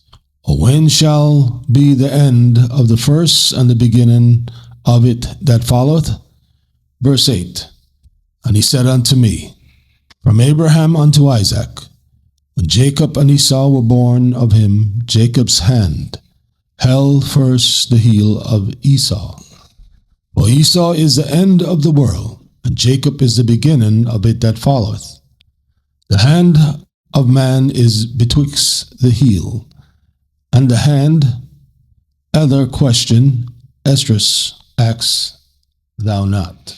So Esdras only focused on what was coming to pass. He says, before the borders of the world stood. So before anything happened, it just confirms before the children were born knowing either good or bad, before the worlds were formed, the Most High had already written this script, Mishpachah. He had already written that Esau would be the end of the world and Jacob would be the beginning that followeth it. So today, Edom, part 2, the end of the world. I know we went over a little bit of time. I wanted to make sure I get out all of it, to understand that Edom's kingdom is coming to an end. Read this for me again, Kifo. 2nd Esdras 6:9. For Esau is the end of the world, and Jacob is the beginning of it that followeth. Jacob is the beginning of it that followeth. So, Mishpachah, we're going to close here today. Our kingdom is coming. Israel is the beginning. We are living in the end days of Esau and all the prophecies. So to encourage you as a family, keep the commandments, love your brother and sister, teach your children, say what the Most High say, have families, plant gardens, get out of Babylon, and focus on obeying what he says. All of the other things that's going to happen, the destruction, he's going to protect us. Don't worry about those things. He's going to lead us exactly where we need to be, how we need to be, when we need to be. All we have to do is follow his instructions. Stop worrying about those things. Don't be like the other heathens. So I hope today we learned something and we get to complete the whole class today for having a part 3. Thank you for bearing with me. Kifo, any last things, and then Rebbe? I would only like to encourage everyone to stay strong, be very attentive to what's in the news, because it's our understanding of what's going on and how to prepare for what's coming. Stay blessed. Stay strong, stay healthy, because health is wealth. Kifa, Rebbe, floor is yours. All right, family. Once again, excellent work, Brother Shea and Kifa. Keep up the good work. May the Most High bless you all for keeping the fire burning. This is, again, very important for our people to at least have the information that they can go and evaluate, research it for yourself. Don't just believe what the churches have been saying and people have been saying. When the Most High created people, he put certain people in position to fulfill his prophecies. And if those people are not there, how can his word be true? Is either his word is true or it is false. So when people say there's no more Esau, run as fast as you can, right? Like you step in doo-doo or something. So I want to remind everyone, tomorrow night we're going to be meeting up to go into some interesting things. Excuse me. And we will also be opening up the time for Saturday Night Live for those who want to join in. I think Brother Shea said he's going to be there also. So I give praises for all the hard work. And that's all I have to say. Pray for all of us and continue to support the ministry as we continue working out this on the behalf of all Israel. Hallelujah. Elder? All praises to the Most High. All praises. It was Brother O'Shea. Really, it was a wonderful class.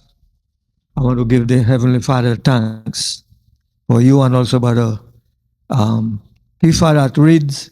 And we also give thanks again for our teacher, Brother Yona, with all his wonderful words of encouragement likewise.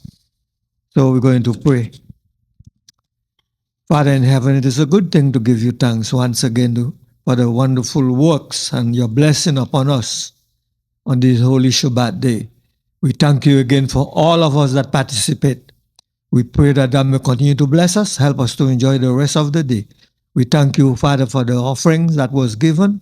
We ask you to bless it. All of us that gave and those that couldn't give, that they too may be able to give another time. Bless the food that we are about to eat. Allow it, Father, to be strength and good health for us because we love you and we thank you. Through your Son, Yahushua, we pray. Amen.